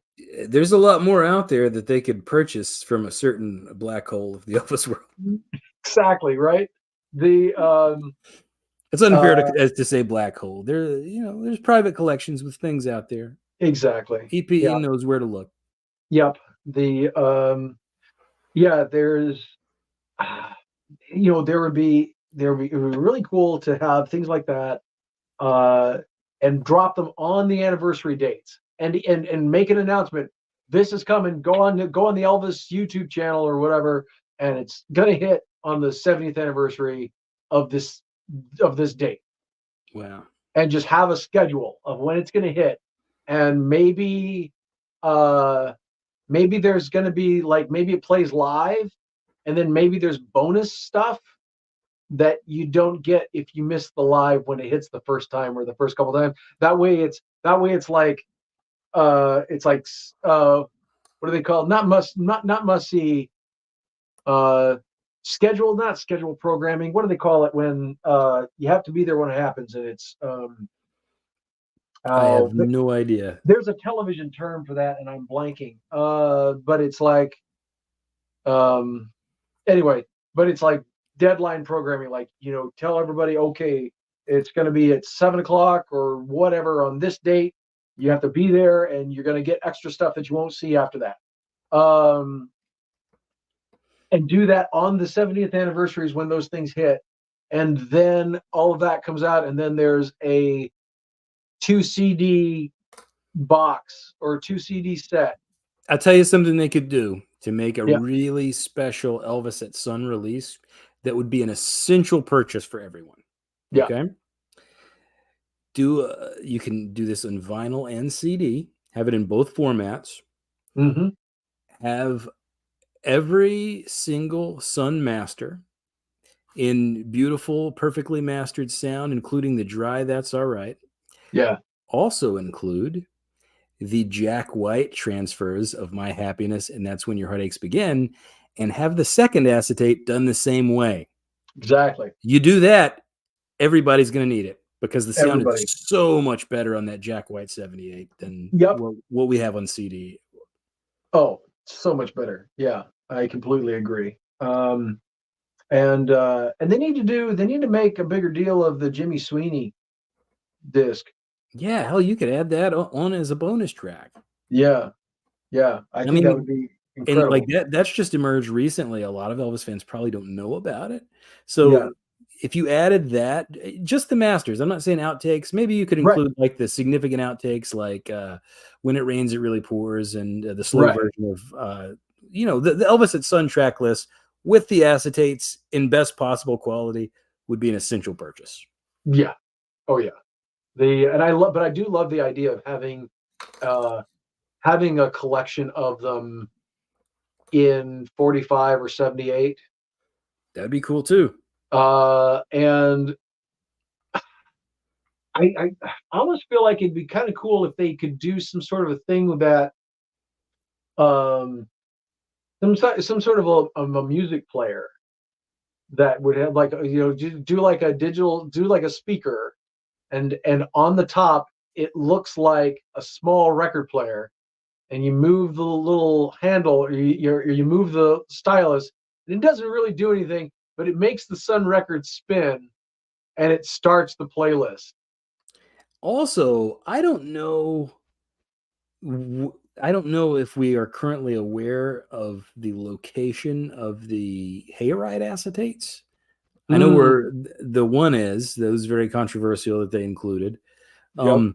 But if you could actually go back to the original sources and have Alan Stoker or somebody who is an archival preservationist do the best possible transfers of all that stuff, that would be really nice to have too, because I'm pretty sure you could get maybe not the same kind of sonic improvement that you got out of My Happiness, since a lot of them were recorded off the radio, but there's probably some significant improvement to be had there, especially if you did those archival transfers and then had somebody like Cavan Budd do the cleanup on them. Yeah. That'd be nice. That'd be very nice. Yeah. That's going to take some detective work and some leg work and some agreements to get these things transferred properly, but it would be worth the effort. Exactly. And that's that's one of the things we talk about, is like, it's going to take a lot of money too. But we can, those are things that if we we know some of these people, not all, but we know decent chunk, and maybe not in this specific instance, but we know a decent enough chunk of folks that it's really a matter of having the people support behind us, and once we have that, we're able to. That's why I keep banging the drum on that, because it's the things that we could do with enough support. It would be insane. Yeah, absolutely.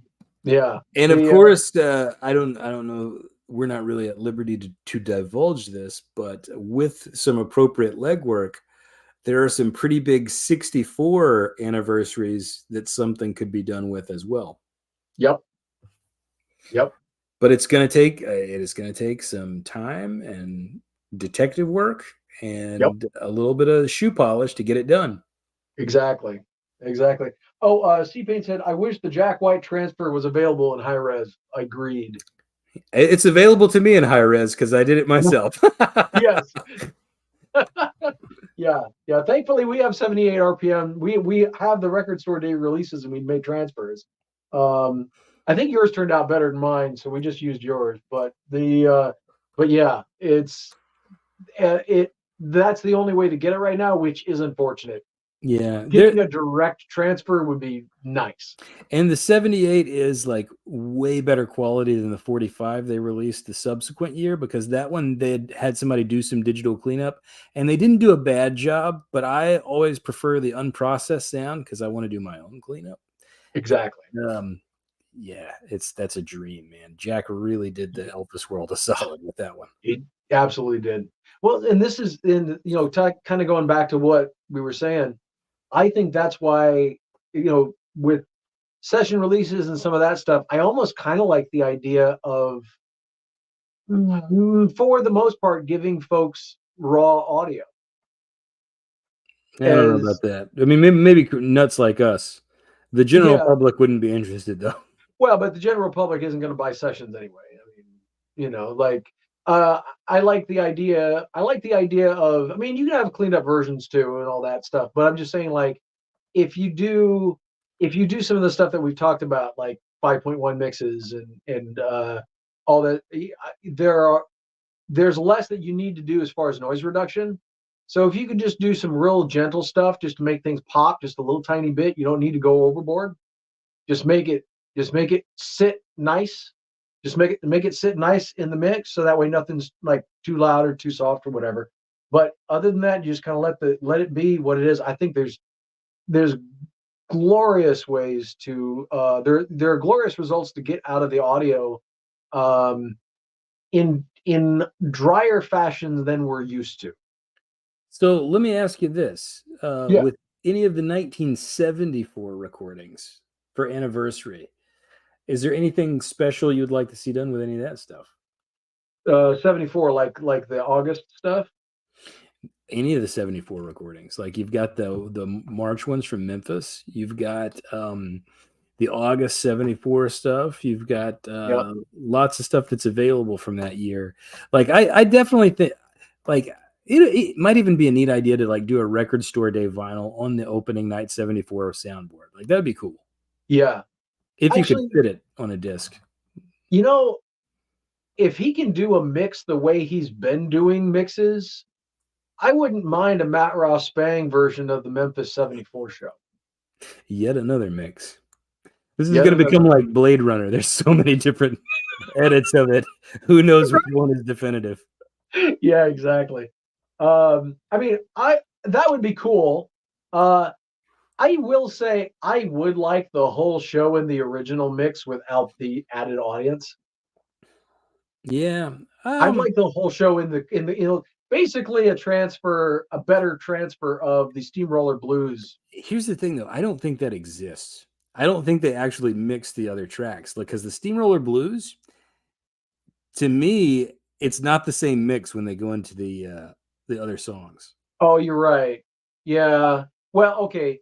Then in that case, have Vic Anasini recreate it. There you go. Oh, now, okay. So C-Pain says, John, what's your favorite August, September 74 show?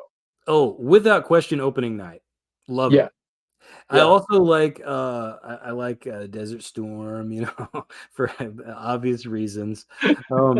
There's a lot of shows that are pretty decent in that time period, but man, opening night 74 is one of the essential soundboards in my opinion. Yeah. Historical for historical purposes, for song selection purposes, yeah. I tell you something else that you could re-release, and you could maybe even do this as a legacy thing. Yeah, maybe we would get it complete this time. Is the August 16th 74 rehearsal tape that was released in good quality on FTE, but for some reason it leaves out one of the takes of the song. Yep. Just because. No reason why. Exactly. Yeah. And just has other edits because they felt like, and John had a really fun. Yeah, because wouldn't it be fun to take material out for collectors? That's one thing that I do want to. We've been talking about like channel directions and the way that we want to kind of phrase stuff and talk about things. And for a long time, fans of complete things have had to justify why things should be included. But since the label is now getting to the point of releasing nearly complete sessions, I think we're at a point now where collectors and fans need to now turn that on its head and basically say this such and such was cut from the reel for release. It is now the onus is now in our opinion, and it should we believe in the opinion of all fans should be or that the fans should feel this way, that the fans deserve an explanation at this point as to why something is cut, not why something should be included, but that it all should be included anyway. The assumption should be that it's going to be complete. And then if it's not complete, the onus is on the label to tell us why they don't find that context and historical nature is important. Yeah, because like you said, on the How Great Thou Art sessions, there's like maybe a minute and a half that we know of that's not included, and there's plenty of room for it on the discs, and there's absolutely nothing objectionable about the stuff that was released. So why isn't it on there? Yeah. Why is the bootleg more complete in spots? Doesn't make sense. Yep, exactly. Yep. And and having that be, and having the honest be on fans to explain why it needs to be there, we're done with that. After 30 years of buying CDs of a little more and a little more and a little more, it's now past the time. So why are you denying us the last minute and a half of the How Great Thou Art sessions? Exactly. Like, why? There's no good reason. What's the rationale? Because like you can't say that it's nothing important, because there is an entire false start that's included in that stuff that's missing. Yep. Steve Payne says, why does FTD not have an actual website? I always wondered that. I got a theory. Do you have? I have not thought about this. I think at one point they tried to have a website, right? I think they considered it. But I think that was scrapped pretty early. I think the reason is because at first I think they thought, okay, well, if we have a website and all this thing, we can get the word out faster and we can really get people excited and all this kind of stuff. But then I think there were two things. One is I think the temptation would have been too great for them to sell things from the site directly, or people would have not understood why you couldn't buy from the site directly. Because it was supposed to go to the fan clubs, right? Exactly. Because see, the reason, for those of you who don't know, Follow That Dream is a collector's label that was started by Ernst Jorgensen and Roger Simon, who are the heads of BMG slash RCA slash BMG slash Sony, now owned by Sony, Elvis department. And so they started this idea. They had this idea of doing a collector's label that was just marketed toward fans. And the idea was to sort of cut the bootleggers off at the source, do bootleg style releases that were sold through the same means, because for the longest time, bootlegs were sold through like fan clubs and things, and it would be sort of an extra source of income for fan clubs and places like that. Well, if FTD sold things directly, that would cut those fan clubs out. And they didn't want to do that because they wanted the fan clubs to be on board with FTD all the way. So they basically used the same resellers that the bootlegs did as a means of really circumventing the bootleg market, which for the most part, I mean, yeah, there are still bootleg titles, but it's not nearly to the same degree that there were. No. And that's really been cut off a lot. But I think if they had a website, a lot of fans would be asking why they don't have a store on their website directly. And so I think that might even be the main reason, now that I think about it. But the other one is they kind of, over the years, to a certain degree, have adopted, I don't want to say a secretive sort of stance, but it's been a little less open, we'll say. Yeah. And I think that having a website would, I think, maybe give fans the idea of having more direct access than I think FTD eventually wanted the fans to feel like they had. So basically, another way to say this is the reason FTD doesn't have a website is because if they had a website, they would have to have like a contact us email, and their inbox would always be full with Jamie asking why the sessions aren't complete. I have Ernst Jorgensen's email address. I've already asked that question. I don't get a response, but I've already asked that question. True. And I want to be very clear. I want to be extremely clear here.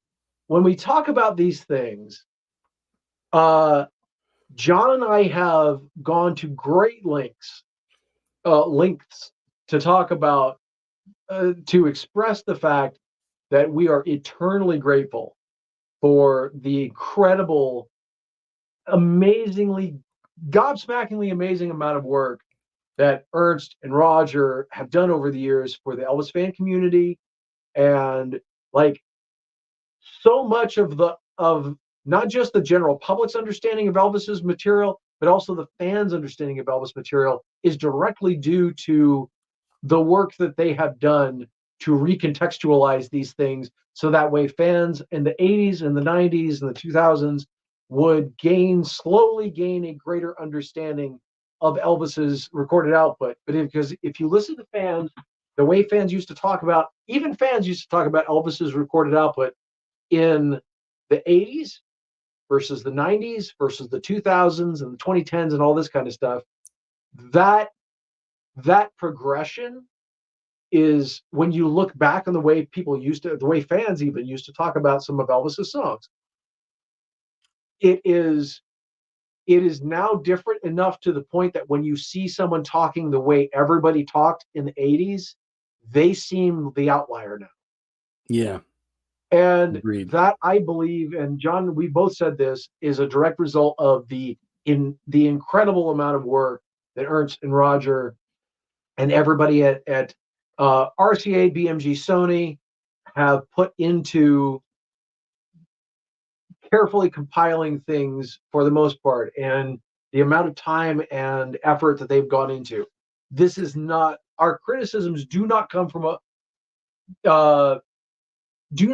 place of animosity or a place of lack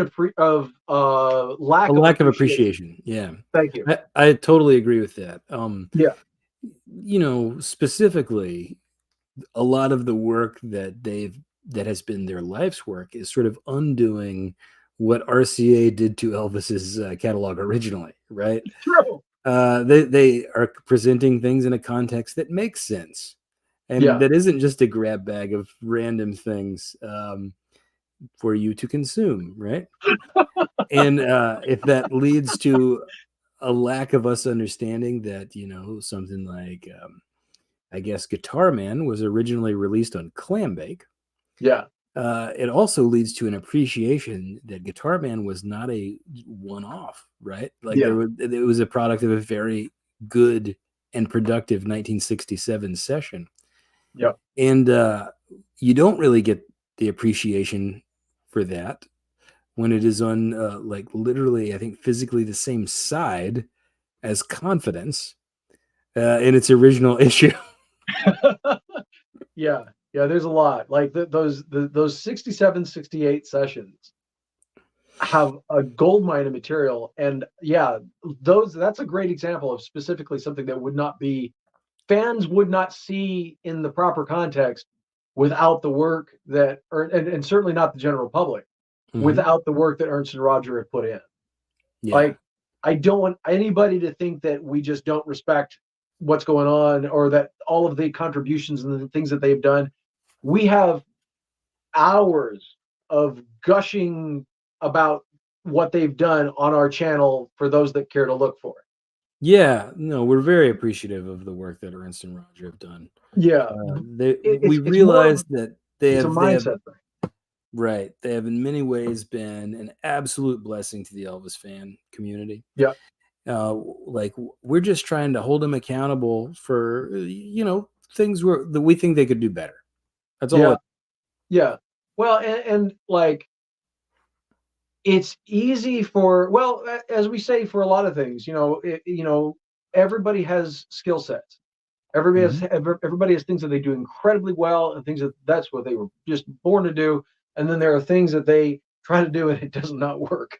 And if you have a mindset of session of doing, if you have a mind, if your mindset for sessions is, I need to fix this, and that what's on the tape is not as good as it could be if only we cut out this and this and this. If only this How Great the Art session was a minute and a half shorter.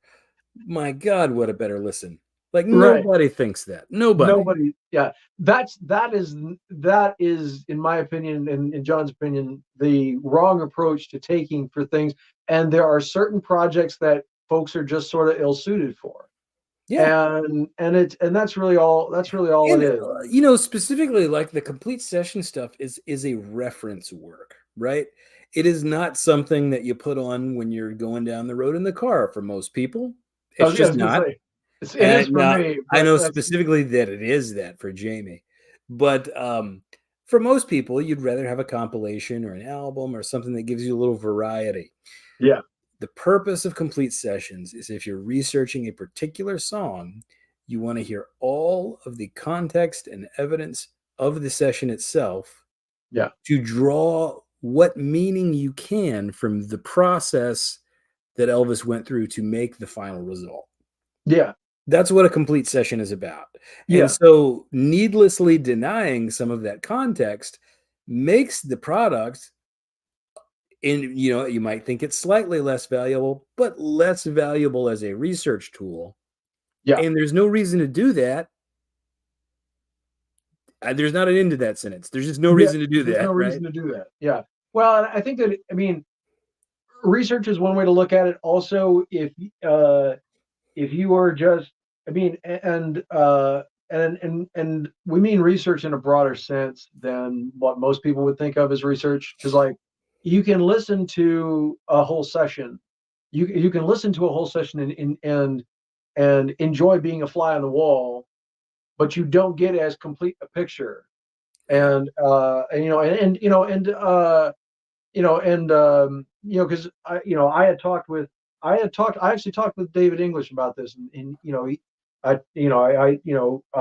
made a video talking about that. He and I had talked about it, and I made the point, and we had a great conversation. David is an amazing researcher. He's an amazing guy, and he does diligent work. And just saying that it's my perspective that any piece of that is gone, context is lost, and it's hard to know all of the ways that impacts the final thing of what you hear, even if it seems trivial to people that are not as dedicated with that. Right. Exactly. Yeah. Oh, Kristen just said, by the way, Kaylee Spaney did not win Best Actress in a Motion Picture Golden Globe for Priscilla. Lily Gladstone won for Killers of the Flower Moon. Lily Gladstone, very, very well deserved. That was a tremendous performance in that movie. Yeah. I thought Kaylee did a great job too. She did. Really did. But Killers of the Flower Moon was a better movie than Priscilla. It just was. Yeah. But yeah, so that's very, very, very, very cool. Sorry,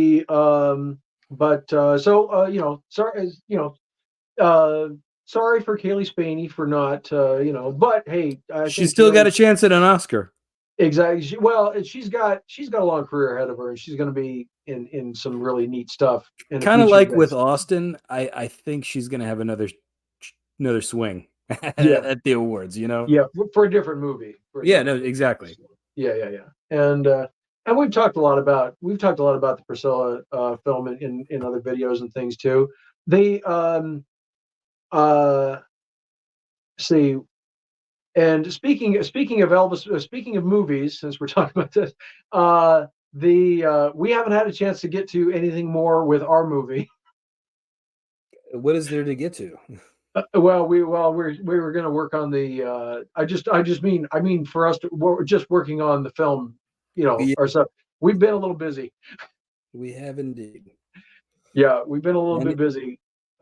Working toward getting everything going for the events and things like that, but it's not really forgotten about, because the some of the stuff that we're raising for is getting the equipment and some of that stuff.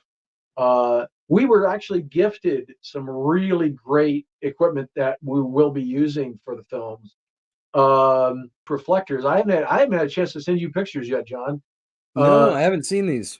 Some of the stuff that we've got, like we could take, if we could find a way to move the set or whatever, we could actually, some of the boom mics, these are like professional grade booms, like of the boom stands. And we could actually take the show on the road if we wanted to with some of this stuff. It's really, really cool. And but we're going to be using some of that stuff as well as things that we're going to be raising for, so that we can eventually finish the movie that we've been talking about. And that's going to be fun. I'm actually looking forward to eventually getting back to working on like the songs and the music and all that stuff. Honestly, that's I need to hurry up and finish the script so that we can go ahead and write 12 songs for this thing. Well, that's going to be a challenge. We've got a few things. I mean, we're working on that. Like we did we put out an AI song. Speaking of AI, we put out an AI song for Christmas, which was very much a last minute idea. It kind of started out as a joke, and then I just sort of finished the lyrics that John and I had kind of started on as a joke. I'm like, actually, this is not as bad as I thought it was going to be. And I'm like, we got to try this. I got to see. And I got 2 hours of sleep on Christmas, the day before Christmas Eve, going into Christmas Eve, just getting that ready and recording the music that go with it and everything else. So yeah, we didn't quite take as much time with that one. So apologies there, but we are working on some other things too, that I'm really excited for, that are certainly more involved even than Poor Man's Gold was. Yeah, absolutely. We got one that that will be released sooner rather than later that I think most people are going to get a kick out of. I think so too. Yeah. Yeah. Even your hardcore fans who are like, I don't like AI. Why are these guys doing this? I think you will see the utility of this one. Yeah. Yeah. And I do want to say, because somebody had said this before, so just in case anybody else is wondering about these things, because you have a lot of people that are kind of creeped out by the idea of this, and to be completely fair, we are a little too. Sure. It is very strange. It is a weird process. It is by no means a perfect process. It is very early in its everything. And I think if people understood how much work goes into making even a passable result, they would be a lot less afraid of the technology. Yeah, exactly. And and I want to be clear on something. You could run Elvis's vocal through this, and what you get out of it is not quite the same as the vocal itself. That's how early the technology is in this instance. Yeah. But I wanted to kind of say real quick, just so people had a thing of us saying this. One of the, because you get a lot of folks, why do they, why are people doing these kinds of things? I'll tell you exactly one of the reasons why we're doing it. Well, one, it's fun for us to experiment with a what if, but that's a main reason for us personally. But one of the reasons that we have it through the channel, through the EAP Society, is that, like, for channels that just do AI, and I'm not knocking anybody, I'm not throwing shade at any folks at all, but there are fans out there that are worried that people will try to pass things off as actually Elvis or whatever else like that. This is why it's important for the EAP Society to grow and for everybody to know that we exist, because we'll always tell them straight up. We'll always be honest with folks, and if everybody knows about us, there's no worry about that happening. And it's like this. I would say most of the ones that we have worked on or are currently working on, are to give you a what if idea of, like, either what if we had a recording of this, or what if this had been recorded because it was going to be or was considered. And there's no harm in that. Like, it's better than just having somebody do a half-hearted version, right? We want to give people an idea so they can use their imagination to picture what it would sound like. Yeah. Will these be attempted to be passed off as actual Elvis recordings? Like, a lot of you don't seem to think that it sounds much like Elvis. So why would that be an issue, right? Like, if you can tell it's not Elvis and I can tell it's not Elvis, right, we can what's tell. the harm, right? Yeah. Well, and I think I think that part of the reaction comes from folks clocking that it is similar enough that a lot of folks might not be able to tell. Right. And I can understand that concern, but I think it's important to address that head on. We're going to invite you to listen to the nuance of Elvis's voice so that you can tell us all the reasons that it doesn't sound like Elvis. Exactly. Well, but see, here's the thing. We have a whole channel based on talking about Elvis history. Mm-hmm.